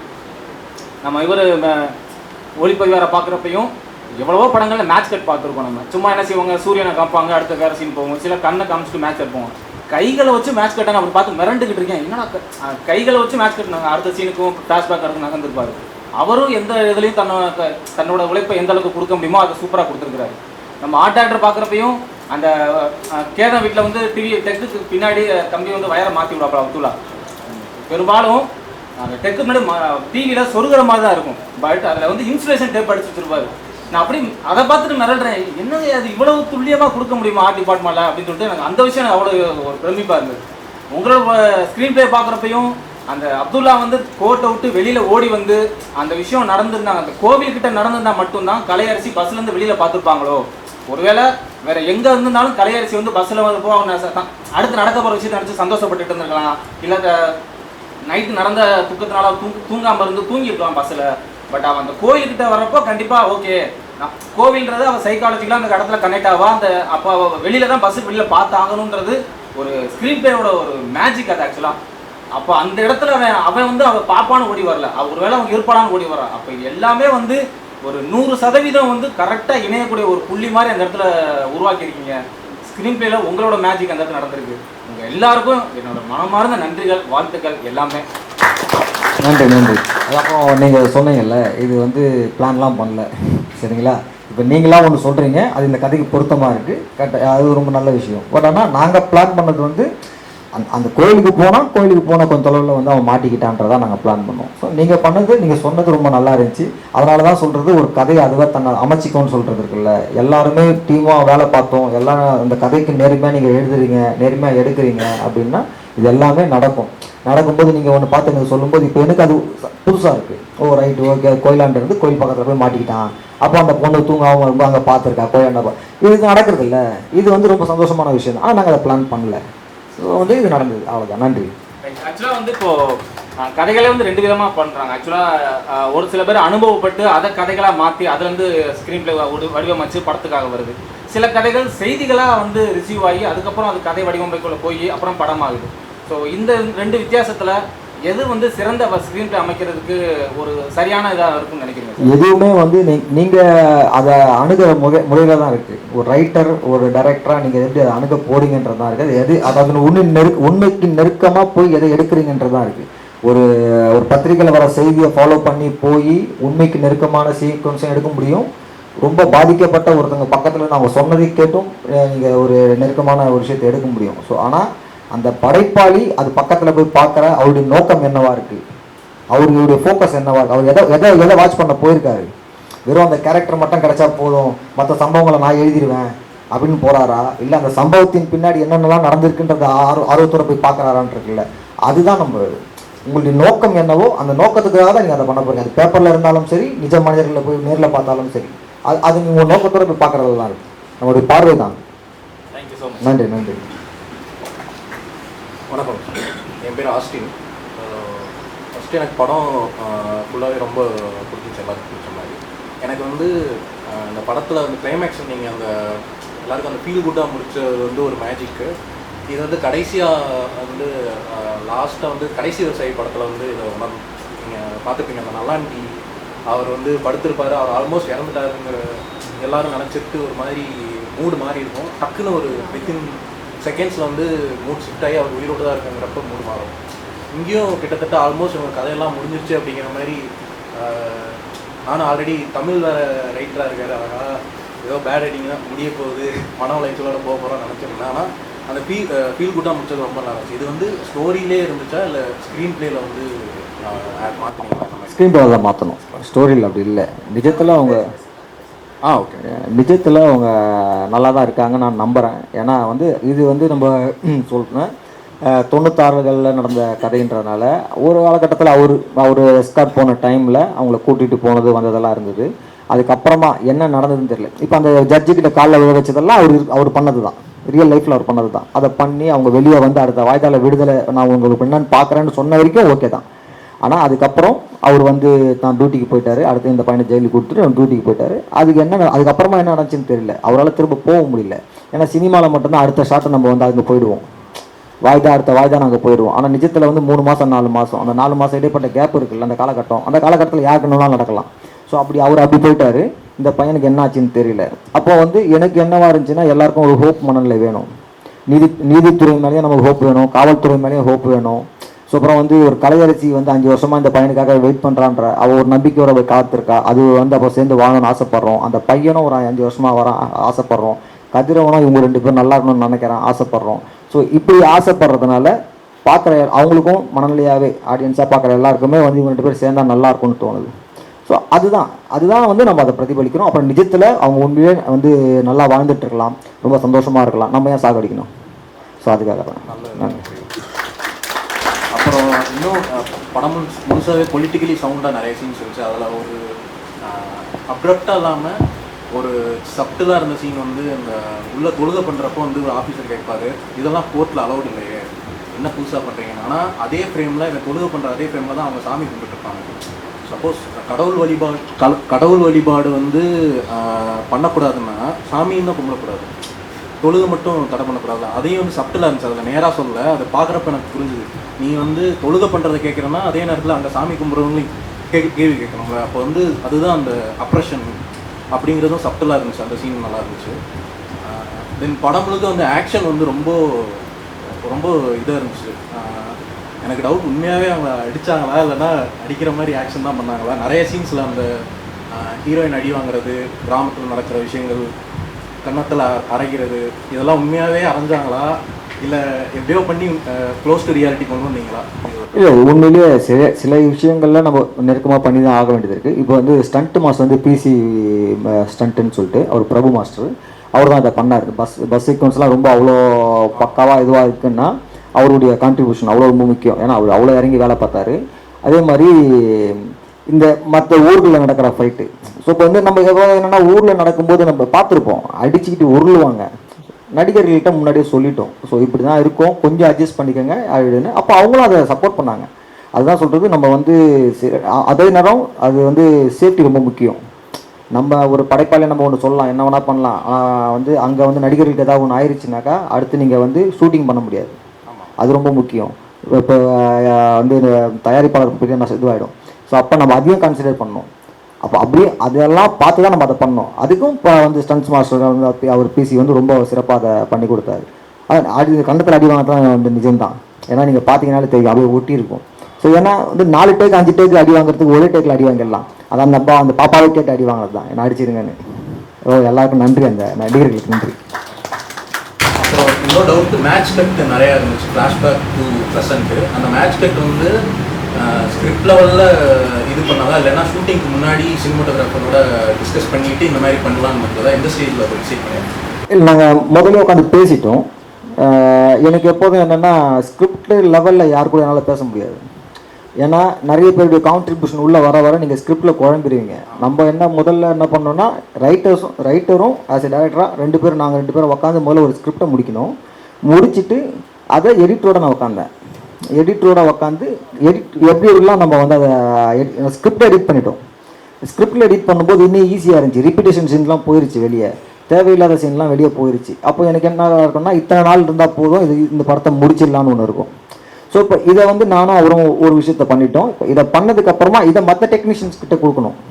இப்போ மாதேஷ் படிச்சுட்டு அவர் ஒன்று சொல்லுவார், மச்சான் இல்லை மச்சான் இங்கே மச்சான்னா நான் ரெண்டு பேரும் ஒரு கிளாஸ்மேட், அதனால் மச்சான் இல்லை மச்சான் இங்கே கட் பண்ணலாம் நல்லாயிருக்கும், ரைட்டு ஓகே. இப்போ ஆர்ட் டைரக்டர், ஐயா நம்ம இந்த இடத்துல இதை வச்சுக்கலாம், அதை வச்சுக்கலாம். மியூசிக் டைரக்டர், இந்த படம் வந்து உண்மையிலேயே எனக்கு ரொம்ப பெரிய சர்ப்ரைஸாக இருக்குது. ரொம்ப எல்லார்கிட்டையும் போயிருக்குன்னா மியூசிக் டைரக்டர் பெரிய காரணம். ஏன்னா அந்த மியூசிக் இருக்குல்ல, நம்ம இதை வந்து நீங்கள் மியூசிக் இல்லாமல் பார்த்தீங்கன்னா ஒரு மாதிரி ரொம்ப இழையில தான் இருக்கும். அது ரொம்ப மெலிஸ் லேயரில் தான் இருக்கும். ஆனால் அது மியூசிக் தான் இதை வந்து நீங்கள் சொல்கிற அந்த கமர்ஷியலுக்கு கொண்டு போனது, பெரிய அளவில் வந்து இது பண்ணுது. அந்த சவுண்ட்ஸ் கேட்கும்போதே வந்து எல்லாருக்குமே வந்து பேக்ரவுண்ட் ஸ்கோர் ரொம்ப பயங்கரமாக இருக்குது, நல்லா இருக்குன்னா ஒரு சின்ன மாதிரியான சின்ன படங்களை வந்து அது பெரிய படங்களை மாற்றுறது இருக்குல்ல, அது பெரிய பங்களிப்பு வந்து பேக்ரவுண்ட் ஸ்கோர் பண்ணது. இவர் ஜஸ்டின் வந்து அது சாங்ஸும் சரி இதுவும் சரி பயங்கரமாக பண்ணிட்டாரு. அது ரொம்ப மக்கள்கிட்ட போய் ரீச் ஆனதும் சரி. பல பேர் எனக்கு நிறைய பேர் ஃபோன் பண்ணாங்க, சொன்னாங்க பயங்கரமாக இருக்குது. அதுதான் ஒரு டீம், அதுதான் நான் டீம் ஒர்க்குன்னு சொல்கிறேன். அதெல்லாம் சேர்ந்து ஒர்க் பண்ணணும். ஒர்க் பண்ணாக்கா சூப்பராக வந்து அமையும். ஈகோ இல்லாமல் ஒர்க் பண்ணணும், வேறு ஒன்றுமே இல்லை. Thanks sir. வணக்கம் சார். சார் அந்த போஸ்டர் டிசைன் பண்ணீங்கல்ல, அது எப்படி சார் பண்ணீங்க? இந்த போஸ்டர் துப்பாக்கி வச்சுருக்க மாதிரி முன்னாடி வரும்ல, நார்மலாக தான் பார்ப்போம். விஜய் சார் கூட அதை பற்றி பேசியிருந்தாருல ஆடியோ லான்ச்சில். என்ன சொன்னார்? விடுதலையில் இருக்கிற மாதிரி அந்த துப்பாக்கி வச்சிருப்பார்ல சூரி சார். ஆமாம், அந்த மாதிரி எப்படி சார் அது உங்களுக்கு தோணுச்சு? இல்லைப்பா, அது நார்மலாக நடக்கிறதாப்பா. நாங்கள் வந்து அதை தனியாக ஒரு ஸ்டில் ஷூட் மாதிரிலாம் எதுவுமே பண்ணல. எப்போதும் படத்துக்கு முன்னாடி என்ன பண்ணுவோம், ஸ்டில் ஷூட் பண்ணுவோம் படத்துக்குன்னு. ஆனால் நம்ம அப்படி பண்ணல. சீன்ஸ் எடுத்துகிட்டு அந்த சீன்ஸ்லேருந்து தான் நம்ம அதை இது கேப்சர் பண்ணோம். ஸோ அதனால் அது அப்படி வந்திருக்கு. சரி சார், நன்றி. சார் இப்போ வந்து உண்மைக்கு நெருக்கம்னு நிறைய வார்த்தை யூஸ் பண்ணீங்க. ஸோ எனக்கு பார்க்கும்போது ரொம்ப பிடிச்சது என்னன்னா வந்து விக்ரம் பிரபு தான் சார் ஹீரோ படத்தில், இல்லை யார் சார் இல்லை உங்களை பொறுத்தவரைக்கும் ஹீரோ அப்படின்னு யார்? இல்லை, இப்போ நம்ம விக்ரம் பிரபு சார் கதிரவன் வழியாக தான் நம்ம அப்துல்லை பார்க்குறோம். ஏன்னா அப்துல்லுடைய வாழ்க்கையை வந்து பல போலீஸரை பார்த்துட்டு வந்திருக்கு. 5 வருஷமாக பல போலீஸ் காவலர்களை பார்த்துட்டு வந்திருக்கு. ஆனால் அப்துல் வழியாக கதிரவன் வழியாக அப்துல்லுடைய வாழ்க்கையை பார்க்கும்போது உங்களுக்கு ஒரு நியாயம் கிடைக்குதுல்ல, ஒரு நியாயம் கிடைக்குதுல்ல, அப்போ நீங்களே எடுத்துக்கோங்க அது யாரா இருப்பாங்கன்னு உங்களுக்கு. ஏன்னா ஒருத்தருக்கு ஒரு பர்ஸ்பெக்டிவ்ல பார்க்குறாங்க படம். அதனால் நான் வந்து என்னென்னா, நான் ஒரு இதோட சொல்ல முடியாது உங்ககிட்ட இவங்க தான் ஹீரோ இவங்க ஹீரோ அப்படின்லாம் சொல்ல முடியாது. நீங்கள் பார்க்கும்போது உங்களுக்கு நீங்கள் எடுத்துக்கிறீங்களோ அது அவங்களுக்கு இதுவானதாக இருக்கும். அவ்வளோ உங்களோட பாயிண்ட் ஆஃப் வியூ சார். ஏன்னா என்னோட பாயிண்ட் ஆஃப் வியூ தான் இப்போ சொல்கிறேன். அப்படி நான் சொல்ல முடியாதுன்றேன். நான் ஒரு பெயிண்டிங் பண்ணிட்டு நான் ஒரு பாயிண்ட் ஆஃப் வியூவில் சொல்லுவேன், நீ ஒரு பாயிண்ட் ஆஃப் வியூவில் பார்த்தா இப்போ சொன்னார்ல கோயிலாண்ட இருந்தது இப்படி இருந்தது சார் ரொம்ப நல்லா இருக்கு. ஸோ இதுதான் நான் என் வேலை என்ன, படம் எடுத்து உங்ககிட்ட காமிச்சிட்டேன். நீங்கள் அதை பார்த்து நீங்கள் உங்களுக்குள்ள ஒன்று புரியுது இல்லை, அதை புரிஞ்சுட்டு பேசும்போது ரொம்ப சந்தோஷமாக இருக்குது. நீங்கள் யாரை ஹீரோவாக ஃபீல் பண்ணுறீங்கன்னு பாருங்கள், அவங்களுக்கு ரொம்ப சந்தோஷம் தானே. நீங்கள் யார் கூட கனெக்ட் பண்ணுறீங்கன்னு ஒன்று இருக்குது. நீங்கள் கதிரவனா நீங்கள் உங்களை பார்க்குறீங்களா இல்லை அப்துல்லா பார்க்குறீங்களான்னு. அப்துல்லா பார்க்குறவங்களுக்கு அப்துல்லோட இதில் இருக்கும், கதிரவனா பார்க்குறவங்களுக்கு கதிரோட இதில் இருக்கும். சில பேர் அந்த பொண்ணு சொல்கிறாங்க, அந்த பொண்ணுக்காக தாங்க இத்தனை வருஷம் வந்து அந்த பொண்ணு தாங்க ட்ரைவ் பண்ணுதுன்றாங்க. ஸோ அது அவங்களுக்கான ஒரு விஷயமா இருக்கும். ஓகே சார், எனக்கு ரொம்ப பிடிச்சது என்னென்னா சார், இப்போ வந்து விக்ரம் பிரபு தான் வந்து ஒரு ஹீரோ மாதிரி இருக்காரு அப்படிங்கிற மாதிரி நம்ம கண்ணா கூட. ஸோ வந்து அந்த அப்துல் ரஃப் வந்து வெளில வருவார், வந்தவொடனே வந்து காசு இல்லையா அப்படின்னு சொன்னோடனே நம்ம என்ன பண்ணோம், எல்லா படத்துலையும் ஹீரோ என்ன பண்ணுவாரா, காசு இல்லையா வேணா காசு தரேன்னு சொல்லுவாங்க. பிரியாணி கடையில் வரும்போது பிரியாணி வாங்கி கொடுத்துட்டு பிரியாணி டீ வாங்கி கொடுப்பாரு. ஸோ ரொம்ப நெருக்கமாக சார், க்ளோஸ் ரியாலிட்டியாக இருந்துச்சு. ரியலாக போலீஸ் இப்படி பிஹேவ் பண்ணுறாங்க. அதாவது நான் தப்பாக சொல்லலை, ஒரு இயல்பாக மனுஷன் எப்படி இருப்பான் ரொம்ப க்ளோஸ் காட்டுறது. ஹீரோயின்ஸுமே வந்து ரொம்ப ஒரு ஃபெமிலியன் ஃபேஸாக சூஸ் பண்ணாமல் ரியாலிட்டியாக ஒரு ஹீரோயினாக சூஸ் பண்ணுறீங்க சார். அது உண்மை நெருக்கமாக போகணும் பண்ணீங்களா, நீங்கள் என்ன மைண்டில் பண்ணீங்க அதை? அதே தான் பண்ணி இப்போ சொல்கிறது தான், உண்மை நெருக்கமாக போய் பார்க்கணும் தான் பார்த்துட்டோம். ஓகே சார், இப்போ ஜஸ்டின் சாருக்கு ரொம்ப பிடிச்ச விஷயம் ஒன்று வந்து அந்த அப்துல் ரஃப் சீனில் வந்து புல்லட் ஒன்று வந்து பட்டுன்னு விழுவுமே சார். அந்த இதுலேருந்து அப்துல் ரஃப் சீனில் வந்து என் புல்லட்டை வந்து நீங்கள் வந்து லோட் பண்ணீங்கன்னு சொல்லிட்டு அந்த இடத்துல ஆரம்பித்து கரெக்டாக அந்த புல்லட் வந்து டப்புன்னு வந்து விழுவும் சார். அப்போ ஒரு பாஸ் விட்டுருந்தீங்க சார். அந்த இடத்துல மியூசிக் இல்லை, ஆனால் வந்து அது மியூசிக்காக தெரிஞ்சு சார். எனக்கு ரொம்ப எஃபெக்டிவாக பிரெயினில் அப்படியே ஹிட் ஆனிச்சு. எனக்கு சூப்பராக பண்ணுங்க சார், ரொம்ப நன்றி. தேங்க்யூ.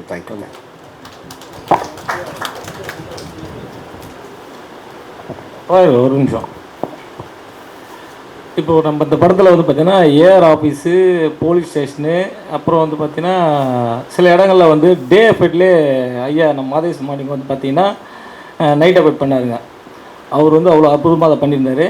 இப்போது ஐயா வந்து எல்லாம் பொதுவாக கேமராமேனுக்கு வந்து பார்த்திங்கன்னா நைட் எஃபெக்ட் கிடைச்சா தான் அதில் எல்லாம் விளையாடுவாங்க. ஏன்னா அதில் தான் நம்ம ஃபுல்லாக மேக்கிங் இது காட்ட முடியும் ஒவ்வொருத்தரும். டே எஃபெக்டை தாண்டி நைட் எஃபெக்ட் தான் போடுவோம். இப்போ ஐயா மாதேஷ் மார்னிங் வந்து அவரோட அனுபவங்களை கொஞ்சம் ஷேர் பண்ணுறோம் நான் விரும்புகிறேன்.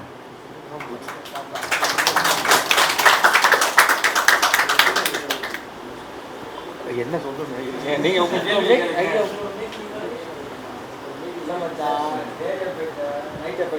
என்னென்னா இந்த படம் வந்து ஒரு லிமிட்டட் டேஸ் தான் இருந்துச்சு. ஆக்சுவலி நம்ம வந்து ஒரு 50 நாளில் பண்ணலான்னு பிளான் பண்ணோம். அப்போ வந்து ஒரு 43 நாளில் பண்ண வேண்டிய சூழ்நிலை தான் இருந்துச்சு. அப்போ வந்து நமக்கு நைட் இந்த படத்தில் ஜாஸ்தி. ஸோ நம்ம நைட்டுங்கும் போது வந்து சினிமாவில் இருக்கவங்களுக்கு தெரியும், இப்போ 2 மணிலேருந்து மதியம் 2 மணிக்கு ஆரம்பித்து காலையில் 5 மணி வரைக்கும் போனாலும் 2 கால் ஷீட் தான், காலையில் 9 மணிலேருந்து 2 மணி வரைக்கும் போனாலும் 2 கால் ஷீட் தான். ஆனால் நைட்டு கூடுதலாக இருக்கிறது பார்த்திங்கன்னா மதியம் 2 மணிலேருந்து காலையில் 6 மணி வரைக்கும் போகிறது தான் கூடுதலான டைம் நமக்கு கிடைக்கும். ஸோ அந்த 2 மணிலேருந்து 6 மணி வரைக்கும் பகலாக இருக்கும், ஆனால் நைட் சீன் ஷூட் பண்ண வேண்டிய சூழ்நிலை இருக்கும். பார்த்திங்கன்னா அந்த போலீஸ் ஸ்டேஷனில் மூணார் ரமேஷன் அந்த சீன் இருக்குல்ல, அது வந்து பகலில் தான் மேக்ஸிமம் பண்ணது.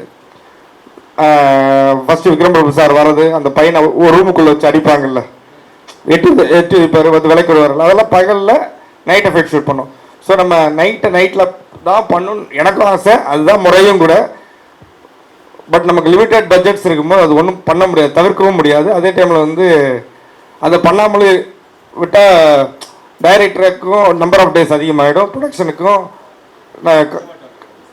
பட்ஜெட்டாக எக்ஸ்ட்ரா ஆகும். ஸோ அந்த மாதிரி நேரத்தில் வந்து நமக்கு யூஸ்வலாக அது எல்லாம் நிறைய பேர் பண்ணுறது தான், புதுசாக ஒன்றும் கிடையாது. இன்னொன்று வந்து இந்த படத்தில் வந்து அந்த வில்லேஜ் பர்சன்ஸ் வந்து மேக்ஸிமம் நம்ம கண்ணில் பார்க்குற மாதிரி இருக்கணும். ஏன்னா நம்ம தேவையில்லாத லைட்ஸ் போட்டு நான் முதல்ல நம்ம பளிச்சுன்னு இல்லாமல் அந்த இருட்டை நம்ம ஆடியன்ஸுக்கு பார்க்கணும். இது ஓடிடியில் வந்தால் தான் திட்ட போகிறாங்கன்னு நினைக்கிறேன்.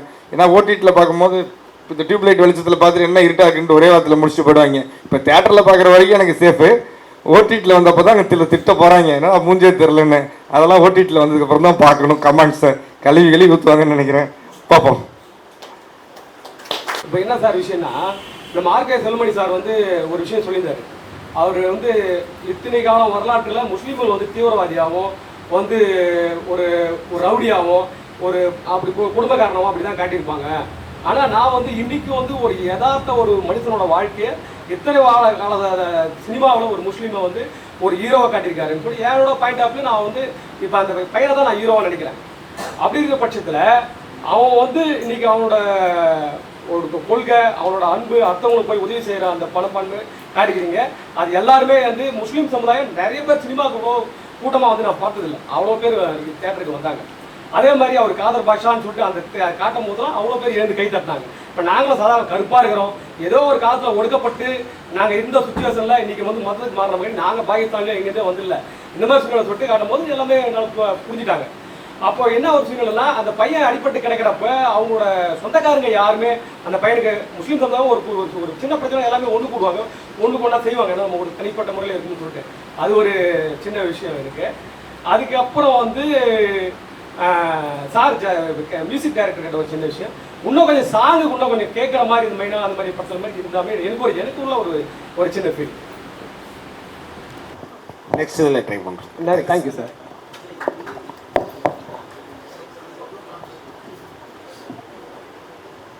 சார் டிஓபி சார் அப்புறம் ஆர்ட் டைரக்டர் சார் ரெண்டு பேருக்குமே ஒரு கேள்வி என்னென்னா சார், இப்போ படம் ஆரம்பிக்கிறப்பே ஒரு ட்ரோன் ஷாட்டில் தான் ஆரம்பிக்குது. அதே மாதிரி அந்த வில்லேஜை காட்டுறப்பே ஒரு ட்ரோன் ஷாட் காமிக்கிறீங்க. இப்போ 2003 காலகட்டத்தில் அந்த ஜியோகிராஃபி எப்படி இருந்திருக்கும்? இப்போ நான் வேலூரில் எனக்கு தெரியாது, ஒருவேளை அந்த வேலூர்காரனுக்கு அது ரொம்ப இதெல்லாம் இந்த இடத்துல இல்லையே, ரொம்ப அன்னோன்யமாக இருக்குது. இதெல்லாம் இப்போ இருக்கிறது. அதுக்கு என்னென்ன மெனக்கட்டிங்க? சிஜியில் எதாவது பண்ணீங்களா, இல்லை ஆர்ட் டிபார்ட்மெண்ட்டில் என்னென்ன பண்ணீங்க? அதே மாதிரி அந்த பஸ் ஸ்டாண்ட் சார், அது எப்படி சொல்ல, அது செட்டாக என்னென்னு எனக்கு தெரியல, பட் அதுவுமே ரொம்ப ரியலிஸ்டிக்காக இருந்துச்சு. அந்த வில்லேஜும் நல்லா ரியலிஸ்டிக்காக இருந்துச்சு. அது ரெண்டுமே எப்படி செட் போட்டிங்களா, இல்லை ஒரு ஒரிஜினல் லொக்கேஷனில் போய் ஷூட் பண்ணிங்களா? அது ஒரிஜினல் லொக்கேஷன் தான். பஸ் ஸ்டாண்டில் சில இதெல்லாம் வந்து போட்ஸ் இதெல்லாம் ஆர்டர் பண்ணி கொடுத்தாரு. சில இடங்கள் நம்ம தவிர்க்க முடியாது, இன்றைக்கி இருக்கிற விஷயங்கள் வந்துடும். அப்போ வந்து எரேஸ் பண்ணிடுவோம் சிஜியில். இப்போ இருக்கிற பஸ்ஸெல்லாம் வந்துருச்சுன்னா வேறு வழி இல்லை, எரேஸ் தான், சிஜியில் தான் பண்ணி ஆகணும். மற்றபடி இப்போ கிராமம் வந்து ரியல் கிராமம் தான். அந்த மாதிரி ஒரு ஊர் சிவகங்கை மாவட்டம் மல்லல் அந்த ஊரில் தான் எடுத்தோம். அந்த ஊர் இப்பவும் அப்படி தான் இருக்குது. நீங்கள் பெருசாக அந்த ஊரில் நம்ம எரேஸ் பண்ணதுன்னு பார்த்தா டாடா ஸ்கையும் சன் டைரக்டும் தான். மற்றபடி ஊர் அப்படியே தான் இருக்குது. Okay sir. அப்புறம் சார் என்னென்ன ப்ராப்ஸு, என்னென்ன இது வித்தியாசமாக புதுசாக நீங்கள் இது வரைக்கும் பண்ணாததில் எது இந்த படத்துக்காக கொண்டு வந்தீங்க? இந்த 1997, 2003 அதுக்காக அதை காட்டுறதுக்காக என்னென்ன வித்தியாசமாக யூஸ் பண்ணீங்க? அதை மட்டும் இதில் அந்த ரொம்ப டீப்பெல்லாம் நாங்கள் அதில் போகல. பட் அந்த இயரை கம்ப்ளீட்டாக நம்ம காட்டோன்றதில் மெயினாக நாங்கள் இருந்தோம் அதில்.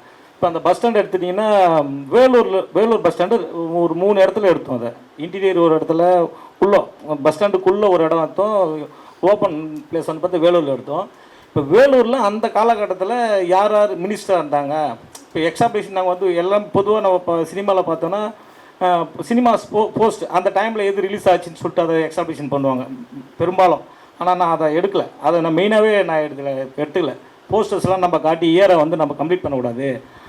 வேலூரில் எந்த ஆட்சி அந்த டைமில் வந்து எம்எல்ஏ இருந்தாங்க, அப்போ அது புதுசு. அப்போ இப்போ 3 முறை எம்எல்ஏ வந்தவங்க, 5 முறை எம்எல்ஏ வந்தவங்க அப்போ ஸ்டார்டிங். அப்போ அது எக்ஸாபிஷன் பண்ணால் கண்டிப்பாக அது வந்து ரீச் ஆகும்னு நினச்சேன். அது கண்டிப்பாக ரீச் ஆச்சு. அது 3 பேர் கேட்டாங்க, பெரிய தலைவர்களே 3 பேர் என்ன கேட்டாங்க. அது ஒரு விஷயம் பண்ணோம். அப்புறம் அந்த சிவகங்கையில் பார்த்தீங்கன்னா அந்த கடை செட்டப் எனக்கு ரொம்ப பிடிச்சிருந்தது. அது வந்து அது ரொம்ப மெனக்கட்டேன். 3 நாள் அலைஞ்சு ஒவ்வொரு பொருளும் வாங்கினது அந்த கடை செட்டப்புக்கு.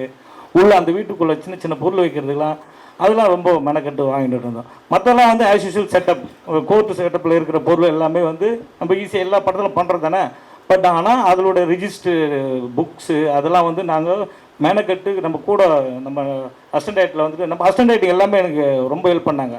கோடைட் அமர், ஜெய், கமல், அப்புறம் வந்து சதீஷ் போலீஸாக இருந்தாப்புல, அவர் ரொம்ப ரொம்ப யூஸ்ஃபுல்லாக இருந்தாப்புல எனக்கு. ஏன்னா அந்த செட்டப்பில் போலீஸ் ஸ்டேஷன் செட்டப்லையும் சரி கோர்ட்டு செட்டப்லையும் சரி பார்த்தீங்கன்னா அந்த ஒரு எஃப்ஐஆர் ஃபைலு அதுக்கு மேலே என்ன எழுதியிருக்கோம், அப்புறம் ஏஆர் ஆஃபீஸில் என்னென்ன புக்ஸ் இருக்கும், அதுக்கு மேலே என்னென்ன எழுதியிருக்கோம், அந்த பாஸ்போர்ட்டு ஃபேமஸாக வந்துச்சிங்களே. அப்போது அந்த பாஸ்போர்ட்லாம் அவர் சொன்னது தான்.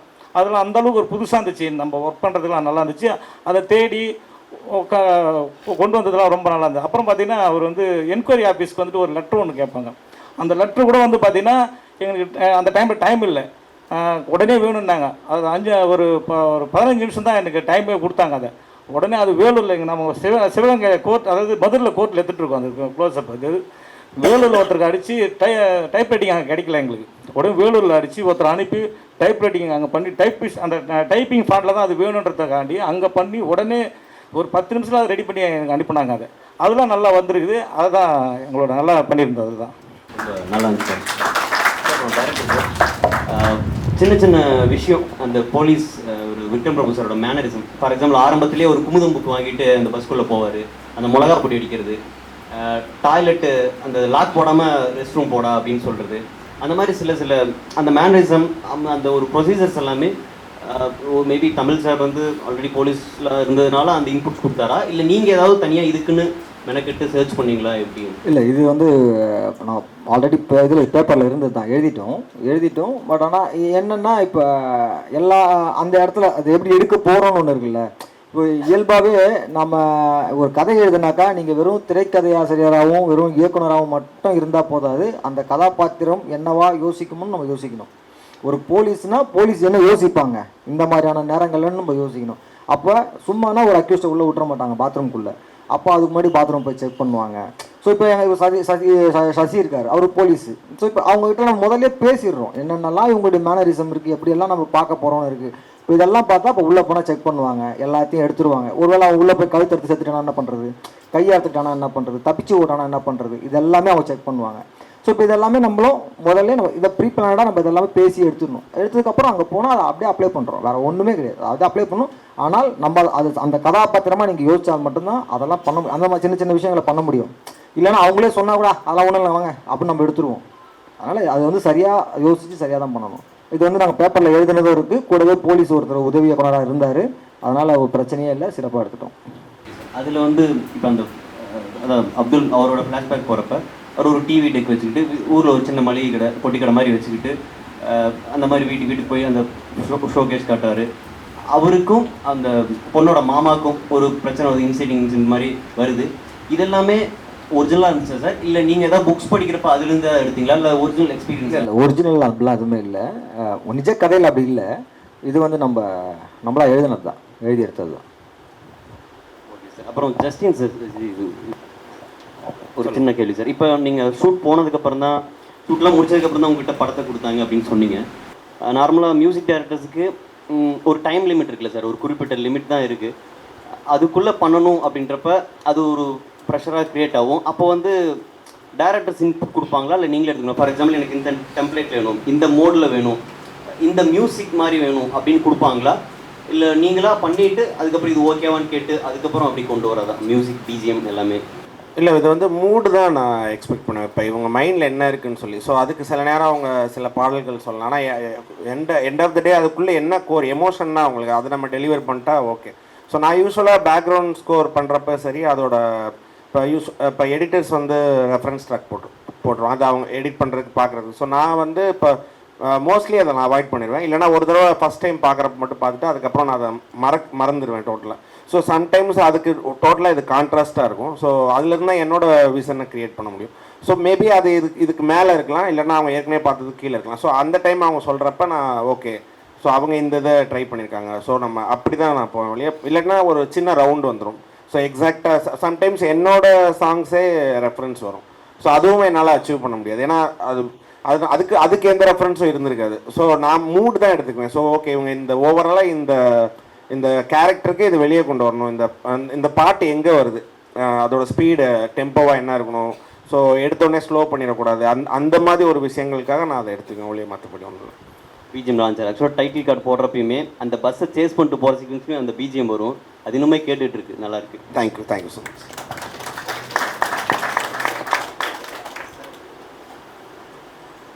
சார். என் பேர் Vinayak Naveen sir, writer and director try பண்ணிட்டு இருக்கேன் சார். இப்போ என்ன விஷயம்னா சார், இப்போ வந்து நிறைய பேர் ரைட்டிங் மேலே எனக்கு நம்பிக்கை இருக்குது சார்.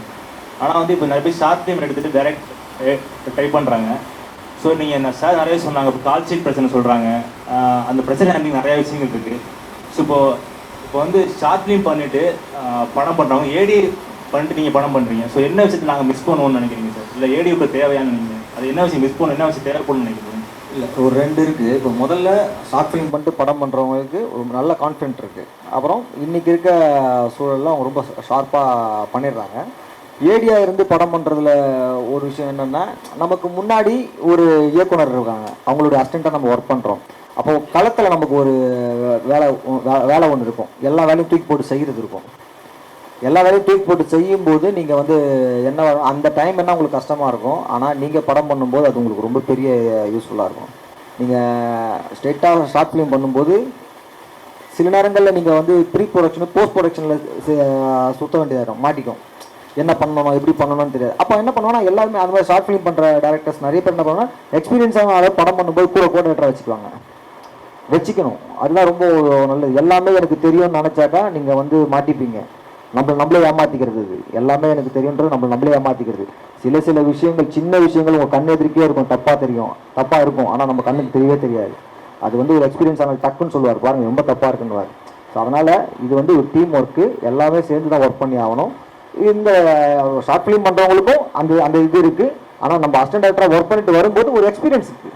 நம்ம போய் அந்த டைரக்டர்கிட்ட திட்டு வாங்குவோம், அப்புறம் தப்பு நடக்கும், தப்புக்கு நம்ம பொறுப்பு வைப்போம், அப்புறம் சரியாக செய்வோம், நல்லா பண்ணிட்டுறான்னு சொல்லுவாங்க. ஸோ அப்புறம் நம்ம படம் பண்ணும்போது அவங்களுக்கு ஒரு பெரிய சப்போர்ட்டிவாக இருக்கும், அவங்களுக்கு ஒரு ஹாப்பி இருக்கும். இது ஒரு விஷயம் இருக்குல்ல, இதுதான், மற்றபடி ஒன்றும் இல்லை. ஓகே சார், ஒரு writer director sir, technical skills வந்து ரொம்ப முக்கியமாக சார். அதாவது எப்படின்னா, ஒரு கேமராமேன் லென்சிங் நம்ம சொல்லணுமா அவசியமா, இல்லை கொலா போனாலே போதுமா, நம்ம கதை போட்டு தெரிஞ்சால் போதுமா? இல்லை, இப்போ நீங்கள் டெக்னிக்கல் கண்டிப்பாக தெரிஞ்சாகணும். பட் ஆனால் ஒரு கேமராமேனுக்கு நீங்கள் லென்சிங் சொல்லணுமா அப்படின்னா, என்னை பொறுத்த வரைக்கும் எனக்கு பெருசாக தேவைப்படலை. ஏன் தேவைப்படலைன்னா, நாங்கள் ப்ரீ ப்ரொடக்ஷனில் உக்காந்துட்டு இப்போ இவர் அதுதான் ஒரு பெரிய வேலையாகவே பார்த்துட்டு இருக்காரு. சரியா, எல்லாத்தையும் எப்படி பார்க்கணும்னு அவருக்கு தெரியும். அது ஒரு பெரிய விஷயமா அவர் பண்ணிட்டு இருக்கிறதுனால எனக்கு அது பெரிய சிக்கல் இல்லை. நான் லென்சிங் சொல்லணும்னா சில நேரங்கள் எனக்கு லென்சிங் தெரியணும். இப்போ எனக்கு லென்சிங் தெரியல என்ன பண்ணுறது? உண்மையில எனக்கு லென்சிங் தெரியாது. இதை போடுங்க நான் சொல்லவும் முடியாது, எனக்கு சொல்லவும் தெரியாது. ஸோ அப்போ எனக்கு எமோஷனல் தெரியும். நான் இதை எப்படி எடுக்க போகிறேன், மச்சான் அது க்ளோஸ் அப் மச்சான், இது மிட்டு ரைட்டு ஓகே, இதை போட்டுடலாமா அதை போட்டுடலாமா, சரி ஒயிட் அதை வச்சுக்கலாமா, ரைட்டு ஓகே, அது அவங்க பார்த்துக்குவாங்க. அதில் அவங்களுக்கு ஒரு பொறுப்பு இருக்குல்ல, ஒயிட்டில் என்னவா வைக்கணும்னு அவங்களுக்கு ஒரு பொறுப்பு இருக்குல்ல, க்ளோஸ் வைக்கும்போது எப்படி வைக்கணும் ஒரு பொறுப்பு இருக்குல்ல, அதை அவங்க சிறப்பாக செய்வாங்க. அதனால் அது ஒன்றும் பெரிய பிரச்சனை இல்லை. ஏதாவது டெக்னிக்கலாக எல்லாமே தெரிஞ்சுக்கணுன்ற அவசியம் கிடையாது, ஆனால் தெரிஞ்சுக்கணும். One last question sir.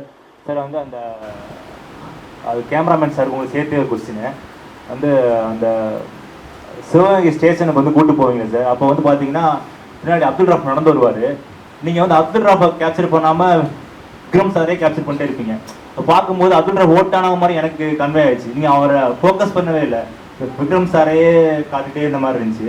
So அதை நீங்கள் பிளான் பண்ணீங்களா, இல்லை நான் அப்படி நினச்சிக்கிட்டு எங்கள் இந்த ஆட்டோவில் இருந்தா சார்? எந்த இடம் சொல்கிறீங்க சார்? ஃபர்ஸ்ட் அந்த அப்துல் ராஃபை கூட்டு வருவீங்க சார், ஸ்டேஷனுக்கு கூட்டு வருவீங்களா? ஆமாம். அப்போ வந்து மேக்ஸிமம் ஃபோக்கஸ் வந்து விக்ரம் சாரையே ஃபோக்கஸ் பண்ண மாதிரியே இருந்துச்சு. அப்துல் ராஃப் அதிகமாக காட்டலை. ஆல்ரெடி சொல்லிட்டீங்க நீங்கள் ஏற்கனவே வந்து விக்ரம் சார் வந்து ஒரு விஷயத்தினா தப்பிச்சு போய் பாதிக்கப்பட்டிருக்காரு. ஸோ வந்து இவர் தப்பிச்சிருவாரோ அப்படிங்கிறது நீங்கள் கன்வே பண்ணுறதுக்காகவே அதிகமான ஷாட்ஸ் வந்து, அதாவது அந்த பஸ் ஸ்டாண்டில் மட்டும் அதிகமான ஷாட்ஸ் வந்து விக்ரம் சாருக்கே இருந்துச்சு, கொஞ்சம் நேரத்துக்கே இருந்துச்சு. அப்புறம் அப்துல் ராஃப் ஃபுல்லாக வந்துட்டாரு. ஸோ அது நீங்கள் பிளான் பண்ணீங்களா, இல்லை நான் பிளான் பண்ணி தான் பண்ணோம். அப்படியே வேலையில் தான் பண்ணுறது சார். சூப்பராக இருந்துச்சு சார், கேமராமேன் சார், அதுதான் சூப்பராக ரொம்ப நல்லா இருந்துச்சு சார். அது தேங்க்யூ. விஷுவலாகவே சூப்பராக கன்வே பண்ணிருந்தீங்க. நீங்கள் சொல்லாமல் சொல்லியிருந்தீங்க எனக்கு. நீங்கள் வந்து அவர் தப்பிச்சிருவான்னு டயலாக்காக இல்லாமல் கேமராவே போயிட்டு இருந்துச்சு. நான் அப்துல் ராஃப் தேட்டு இருந்தேன், எங்கள் அப்துல் ராஃப் காணுன்னு பார்த்தா நீங்கள் வச்சிருக்கீங்க, ஆனால் ஃப்ரேமில் காட்டல. ரொம்ப சூப்பராக இருந்துச்சு sir. Thank you sir. Hello sir, என் பேர் முகி, ஆர்டிஸ்ட்டு சார். நான் இப்போ 2 கேள்வி உங்ககிட்ட, ஒன்று ஃபன்னியாக ஒன்று, இன்னொன்று விக்ரம் பிரபு ஒரு கேரக்டர் ஒன்று. ஃபன்னியாக என்னென்னா, இந்த படம் வந்து ஃபுல்லாக ஜேர்னி பார்க்கும்போது ஒரு வடிவேல் காமெடி ஒன்று வரும் மருதமலை படத்தில்.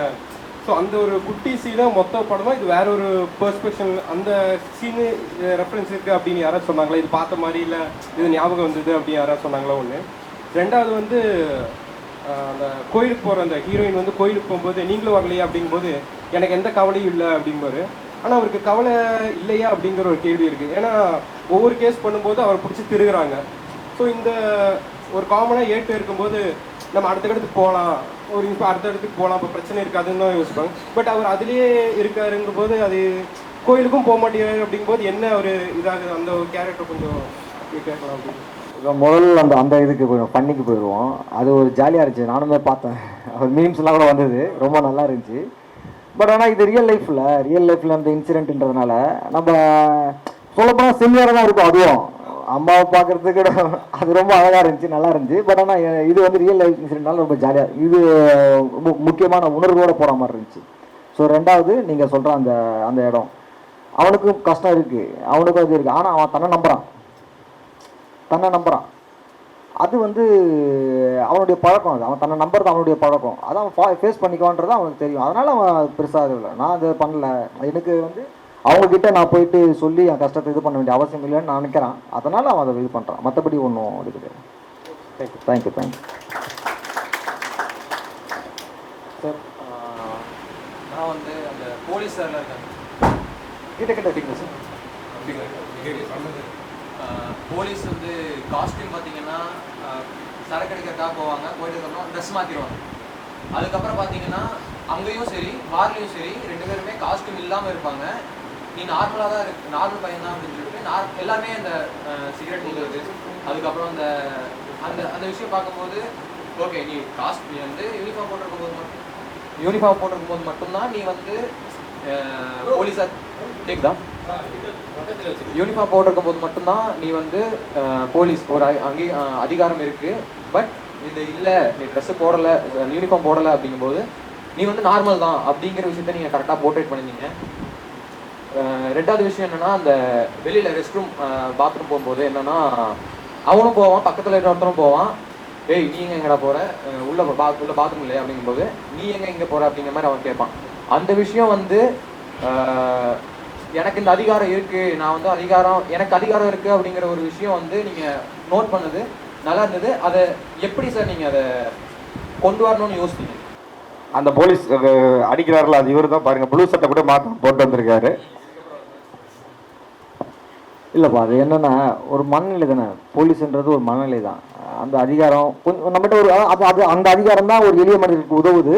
அந்த அதிகாரம் தான் ஒரு எளிய மனிதர்களையும் வந்து கோவப்பட வைக்குது, அவங்க மேலே கோவப்பட வைக்குது. ஸோ நம்ம அப்படி தான் அந்த அந்த அந்த மனநிலையை தான் நம்ம பேசுகிறோம்.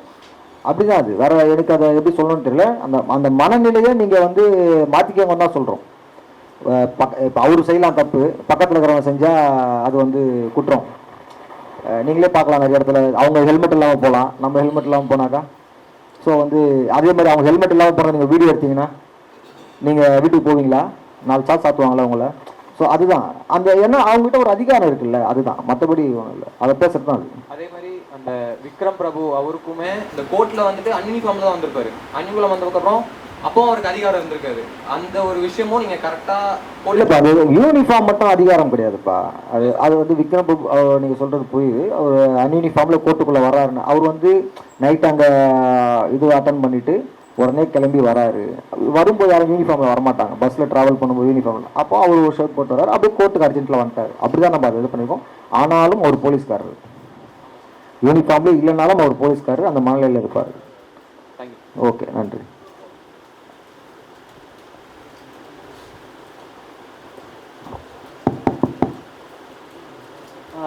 டிஓபிக்கு என்னோட கேள்வி. என் பேர் மணி. அந்த லாரி சீன் இருக்குல்ல, லாரி சீன், அந்த லாரி சீனில் ஆக்சுவலாக அது வந்து நிற்க வச்சு ரெப்ளிகேட் பண்ணியிருக்கிறதா? நிற்க வச்சு ஒரு சில ஷாட்ஸ் பண்ணியிருக்கோம், ட்ராவல் பண்ணியும் பாதி எடுத்துருக்கோம். அது ரொம்ப சூப்பராக இருந்துச்சு. ஆக்சுவலாக ரொம்ப ஆர்டிஃபிஷியலாக தெரில. ஓகே, ஏன்னா கடைசியாக ஒரு ஒயிட் ஷாட்டில் வந்து அந்த லேம்பை காட்டி ரெப்ளிகேட் பண்ணது நல்லா இருந்துச்சு. அந்த ஸ்ட்ரீட் லேம்பை காமிச்சு ரெப்ளிகேட் பண்ணதே கொஞ்சம் நல்லா இருந்துச்சு. Okay okay okay, thank you. இன்னொன்று, இது இப்போ பீரியடுன்றப்போ சோடியம் லேம்ப் யூஸ் பண்ணுறது இருக்குல்ல, ஆமாம், அது ஃபைன் பண்ணதா இல்லை மொத்தமாகவே அங்கே க்ரியேட் பண்ணதா? இல்லை, மொத்தமாக நம்ம கிரியேட் பண்ணது. இப்போ வந்து எல்லா இடத்துலையும் எல்இடி லைட்டு தான் இருக்குது. ஆமாம் ஆமாம், சோடியம் பேப்பர் வந்து நம்ம ரெடி பண்ணதான் எல்லா இடத்துக்குமே. அது இப்போ ட்ரோன் ஷாட்ஸ்லையுமே காட்டுற எல்லா சோடியம் லேம்ப்ஸும் போட சொல்லி நம்ம ரெடி பண்ண ஆரம்பிச்சிட்டோம். ட்ரோன் ஷாட்டில் வந்து கிராமத்தில் போட்டது எல்லாமே மொத்தமே 2-3 இடத்துல தான் ட்ரோன் ஷாட்டே வரும். ஆக்சுவலி இந்த படத்தில் மொத்தமே ட்ரோன் வந்து ஷூட்டிங் எப்போ 2 நாள், ஒரு நாள் எஸ்டாப்ளிஷ் ஷாட், 3 நாள் தான் மொத்தமாக யூஸ் பண்ணோம். அந்த வில்லேஜ் எஸ்டாப்ளிஷ் ஷாட் பண்ணுறதுல அது ஃபுல்லாக வில்லேஜ் ஃபுல்லாக நம்ம ஆல்ரெடி போட்டு வச்சிட்டோம். அந்த ஊரில் ஏதோ 12 நாள் ஷூட்டிங் பண்ணோம். எப்படின்னா நிறையா போட வேண்டியது இருந்துச்சா? ஒரு 15 நம்ம போட்டோம், அவ்வளோதான். அது கவர் ஆகிடுச்சு. அந்த ஊரே சும்மா 2 ஏக்கராக்குள்ளே தான் இருக்கும். ஸோ அந்த 15 லைட்டே போதுமானதாக இருந்துச்சு. இன்னொன்று என்னென்னா, நமக்கு வந்து அந்த கிராமம் ரொம்ப குட்டி கிராமம் தான் சொல்லணும்னா. அப்போ அந்த இது போதுமானது. இன்னொரு இடம் வந்து நமக்கு அந்த பஸ் சேஸில் யூஸ் பண்ண ஹெலிகாமு, அது வந்து ப்ராப்பராக இண்டஸ்ட்ரியல் க்ரெயின் வச்சு லைட் பண்ணிவிட்டு அங்கங்கே ஹைவே டெப்த்துக்கு மட்டும் சோடியம் மேப்பர் யூஸ் பண்ணிட்டோம். ஏன்னா ஹைவே வந்து நம்மளாம் 2006க்கு முன்னாடி ஹைவே கிடையாதுல்ல தமிழ்நாட்டில், 6-7 தானே ஸ்டார்ட் பண்ணாங்க. ஸோ அதுக்கு முன்னாடி சிங்கிள் ரோட்ஸ் தான் இருந்துச்சு. அது அப்போ ஹைவேல அங்கங்கே லைட் இருக்கும், அங்கங்கே இருட்டாக இருக்கும். அதனால் ஒரு சில நம்ம சேஸ் நடக்கிற இடம் இருட்டாகவே 3 லைட் மாதிரி வச்சுட்டு டெப்த்தில் மட்டும் சோடியம் யூஸ் பண்ணிட்டோம். அது ஆக்சுவலாக அந்த கடைசியில் அந்த ஒய்டு காமிச்சு நேச்சுரலாக இருந்து நல்லா இருந்துச்சு. அந்த இது லாரி ட்ராவல் அப்போ ஓகே ஓகே கொஞ்சம் காம்ப்ரமைஸிங் ரொம்ப நல்லா இருந்துச்சு. தேங்க்யூ. இன்னொன்று வந்து அந்த ப்ராப்ளம்ஸ் யூஸ் பண்ண அந்த நீட் என்னன்னா, ஃபஸ்ட்டு ஒரு ஷாட்டுக்கு அந்த துப்பாக்கி வச்சு ப்ராப்ளம்ஸ் யூஸ் பண்ணது கேட்குறீங்களா? அது ஆக்சுவலாக ஒயிட்லேயும் அது பண்ணிருக்கலாம் இல்லையா? சரி, புரியல. ஒயிட் லென்ஸ்லேயும் அது பண்ணிருக்கலாமா? இல்லை அந்த ஃபீல் கிடைக்காது. இப்போ நீங்கள் கேட்டீங்கல்ல, அந்த ஃபீல் கிடைச்சிருக்காது. நீங்கள் என்னதான் ஒரு ஒயிட் லென்ஸ் போட்டு நீங்கள் சார்ஜின் போகும்போது அந்த ஃபீல் இப்போ நீங்கள் ஒரு ப்ரோப் லென்ஸ் போடும்போது அது கிட்ட இருந்து பார்க்குறீங்க. இப்போ என் கண்ணில் வந்து இது தெரியல, ஃபோக்கஸில் இல்லை, இது பாட்டில் ஃபோக்கஸில் இருக்குது. நான் ப்ரோப் லென்ஸ் போகும்போது இதுவும் எனக்கு ஃபோக்கஸில் கிடச்சிரும். ஸோ அப்போ இங்கேருந்து அப்படி சார்ஜின் போகும்போது இது இந்த கண்ணுக்குள்ளே இருக்க கேப் இருக்குல்ல, அந்த ஃபீல் தான் நீங்கள் ஸ்க்ரீனில் பார்த்தது. அது நிறைய படத்தில் யூஸ் பண்ணியிருப்பாங்க, பார்த்துருப்பீங்க. ஓகே. நான் இன்னொன்று இப்போ அந்த பையன் அப்துல் வீட்டில் வந்து 2 பேரும் உட்காந்து பேசுவாங்கல்ல. ஆமாம். அவங்க அம்மா கூட எந்திரிப்பாங்களே. ஆமாம் சொல்லுங்கள். அந்த ஷாட்டோட ஒய்டு கரெக்டாக இருந்த மாதிரி இருந்துச்சு. பட் கட் பண்ணி போகும்போது லென்சிங் எதுவும் மாறிச்சா இல்லை எதுவும் மாறிச்சானா? ஏதோ டிஃப்ரென்ஸ் தெரிஞ்ச மாதிரி இருந்துச்சு. எது கேட்குறீங்கன்னு ஒரு அதாவது அம்மா பார்த்துருப்பாங்க. அவர் பக்கத்துல இன்னொரு ரூம்ல சொல்லுவத்துல வந்து 2 பேர் பேசுவாங்கல்ல. ஆமா. அந்த கான்வர்சேஷன் அப்போ ஒயிட் அப்போ எனக்கு கிளியரா இருந்துச்சு. ஓகே. கட் பண்ணி போகும்போது லென்சிங் எதுவும் மாறிச்சா இல்லை? இல்லை எதுவுமே மாறல. யூஸ்வலாக தியேட்டரில் பார்க்கும்போது அதில் மட்டும் ஏதோ டிஃப்ரென்ஸ் தெரிஞ்சு. மேபி உங்களுக்கு க்ளோஸ்அப்பில் வந்து ஒயிட் லென்ஸ் போட்டு எடுத்ததுனால விக்னேட் அந்த மாதிரி ஃபீல் இருக்கும். ஆனால் அது அப்படி இல்லை, கரெக்டாக தான் இருந்த மாதிரி இருந்துச்சு. Same lens same camera. Same camera தான். Okay, thanks. Super. Thanks so much.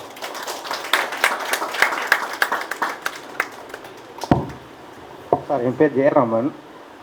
First வந்து கதையில் வந்து ஒரு நெகட்டிவ் கேரக்டர் வந்து அவங்க மாமா அது வந்து ஆரம்பிக்கிறாங்க. கொஞ்சம் தூரம் கதை ட்ராவல் பண்ணும்போது அவங்க மாமா கொஞ்சம் நெகட்டிவாக போகிறாரு கதை அந்த கொஞ்சம் டைமுக்கு. அடுத்து வந்து அந்த பொண்ணோட அப்பா கொஞ்சம் நேரத்தில் வந்து அவங்க அம்மாவோட பேசுகிறாரு. என் பொண்ணுக்கும் அவன் பையனுக்கும் பிரச்சனை அது மாதிரி பேசிட்டு இருக்காரு. கிளைமேக்ஸ் போகும்போது வந்து அந்த 2 போலீஸ் மாற்றிட்டு புதுசாக வராங்க சார். அவங்க ஒரு கான்செப்ட் ரொம்ப ஸ்ட்ரிக்டாக இருக்காரு. சார் இது அவனுக்கு ஹெல்ப் பண்ணுறது என் வேலை இல்லை சார், என் வேலை ரொம்ப முக்கியம். அப்போ வந்து அவர் கொஞ்சம் நெகட்டிவாக அவருக்கான வேலையை ரொம்ப சரியாக செய்கிறாரு. ஆனால் கதையில் எதிர்பார்க்குறவங்க வந்து எல்லாரும் அந்த ஹெல்ப் பண்ணணும் அப்படின்னு எதிர்பார்க்குறாங்க. இப்போ ஒவ்வொரு பேட்டராப்லிக்கும் கொஞ்சம் நெகட்டிவ் ஷேர் பண்ணும்போது கதைக்காகவே தேவைப்படுதா இல்லை அந்த கேரக்டருக்கான குணாதிசயத்துக்கு நம்ம மெனக்கடல் வந்து ரொம்ப முக்கியமாக இருந்துச்சு. இது எந்த ஸ்டார்டிங் பாயிண்ட்லேருந்து ஆரம்பித்து கொண்டு போகிறது ஈஸியாக இருக்குங்க? இல்லை, இப்போ வந்து நமக்கு வந்து கதைக்கு என்ன தேவையோ நம்ம பண்ணுறோம். இப்போ வந்து நீங்கள் முதல்ல வந்து அந்த மாமனால் ஏதாவது நடக்குமான்னு பார்த்துருப்போம். இவன் அந்த மாமனை கொண்டானான்னு பார்த்துருப்போம். அது அப்படி இருக்காது.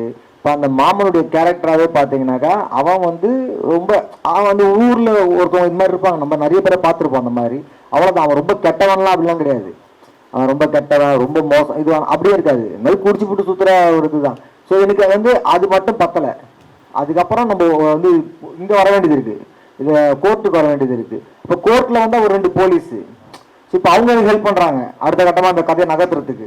இப்போ நகர்த்தும் போது அதை ஹெல்ப் பண்ணாங்க, அதை நான் யூஸ் பண்ணிவிட்டு லாஸ்ட்டாக அதை முடிக்கிறேன். இல்லைன்னா யாரையும் ஒரு ஆளாக மையப்படுத்தாமல் ஒவ்வொரு ட்ராப்புக்கும் ஒவ்வொரு ஆளாக கொண்டுட்டு போகிறோம். ஆமாம். அது ரொம்ப சூப்பராக இருந்துச்சு. நன்றி. கிளைமேக்ஸில் வந்து அந்த ஒரு கான்செப்ட் ரொம்ப ரியலாக என் வேலை இதுதான், நான் இதுதான் பண்ணுவேன், நீங்கள் எது பண்ணாலும் என் வேலை ரொம்ப முக்கியங்கிறப்ப அவர் கிளைமேக்ஸ் ரொம்ப வீரியமாக கொண்டு போது ரொம்ப ஹெல்ப் பண்ணாரு. அப்போ அந்த ஹீரோ வந்து பயந்து ஓடுறாரு. அந்த சீன்லாம் ரொம்ப டெப்த்தாக இருக்கும்போது அவர் தனிப்பட்ட அந்த போலீஸாக இருக்கிறதுக்கு அவரோட கேரக்டரும் அதோட குணாதிசயம் ரொம்ப முக்கியமாக இருந்துச்சு. சூப்பராக இருக்கும். நன்றி.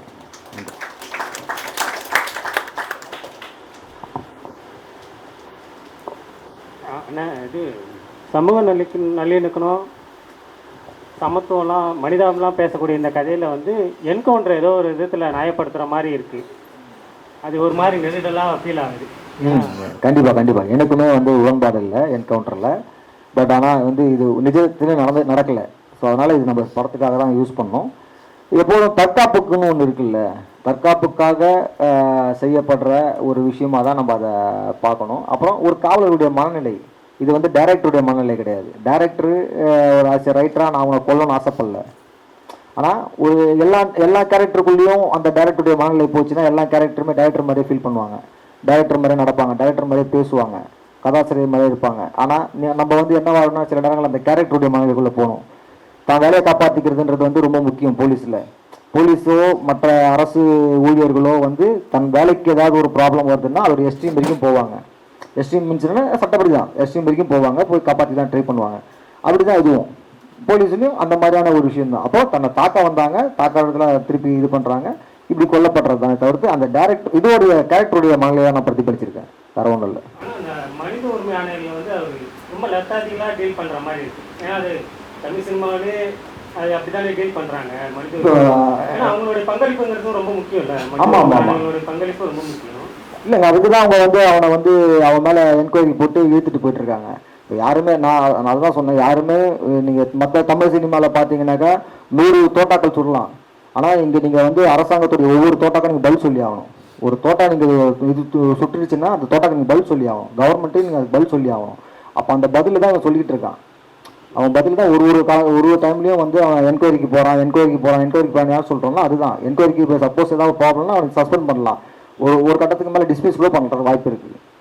ஏன்னா அவன் பஸ்ஸுக்குள்ளேயே சுட்டு இருந்தா அந்த கேள்வி கூட, ஏன்னா அவன் வந்து ஓப்பன் பேசுகிறேன் என்னதான் அவன் கோல்டு மெடலாக இருந்தாலும் ஓப்பன் பேஸில் சொல்கிறதுங்கிறது வந்து ஒரு ரொம்ப தவறான ஒரு விஷயம். ஆமாம், கண்டிப்பாக தவறான விஷயம் தான். ஏன்னா அதுக்காக தான் சரி, கண்டிப்பாக தவறான விஷயம் தான். வேறு மேலே மட்டும்தான் என்ன இருக்கும். நன்றி. படக்குழுவினருக்கு வந்து கூவை சார்பாக நினைவு பரிசு மட்டும் வழங்குகிறோம். கலை இயக்குனர் ராகவன் சஞ்சீவ் அவர்களுக்கு வந்து சங்கீத் குமார் வழங்குவார்.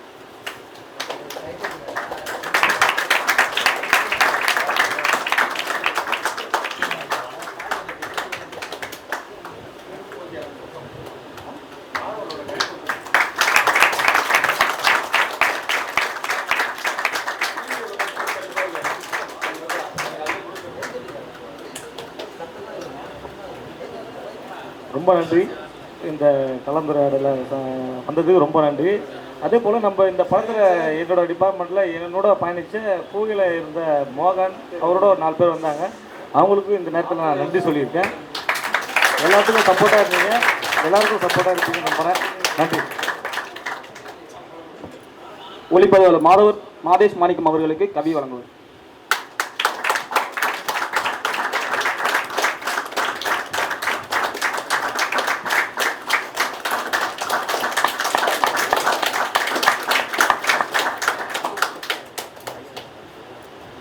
இசையமைப்பாளர் ஜஸ்டின் பிரபாகரன் அவர்களுக்கு தனஞ்சலி வழங்குவார்.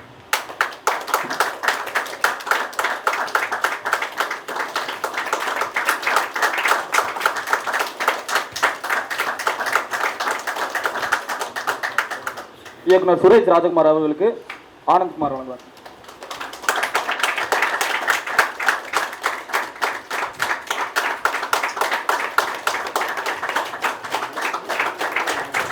படக்குழுவினருக்கும் தோழர்களுக்கும் ரொம்ப நன்றி.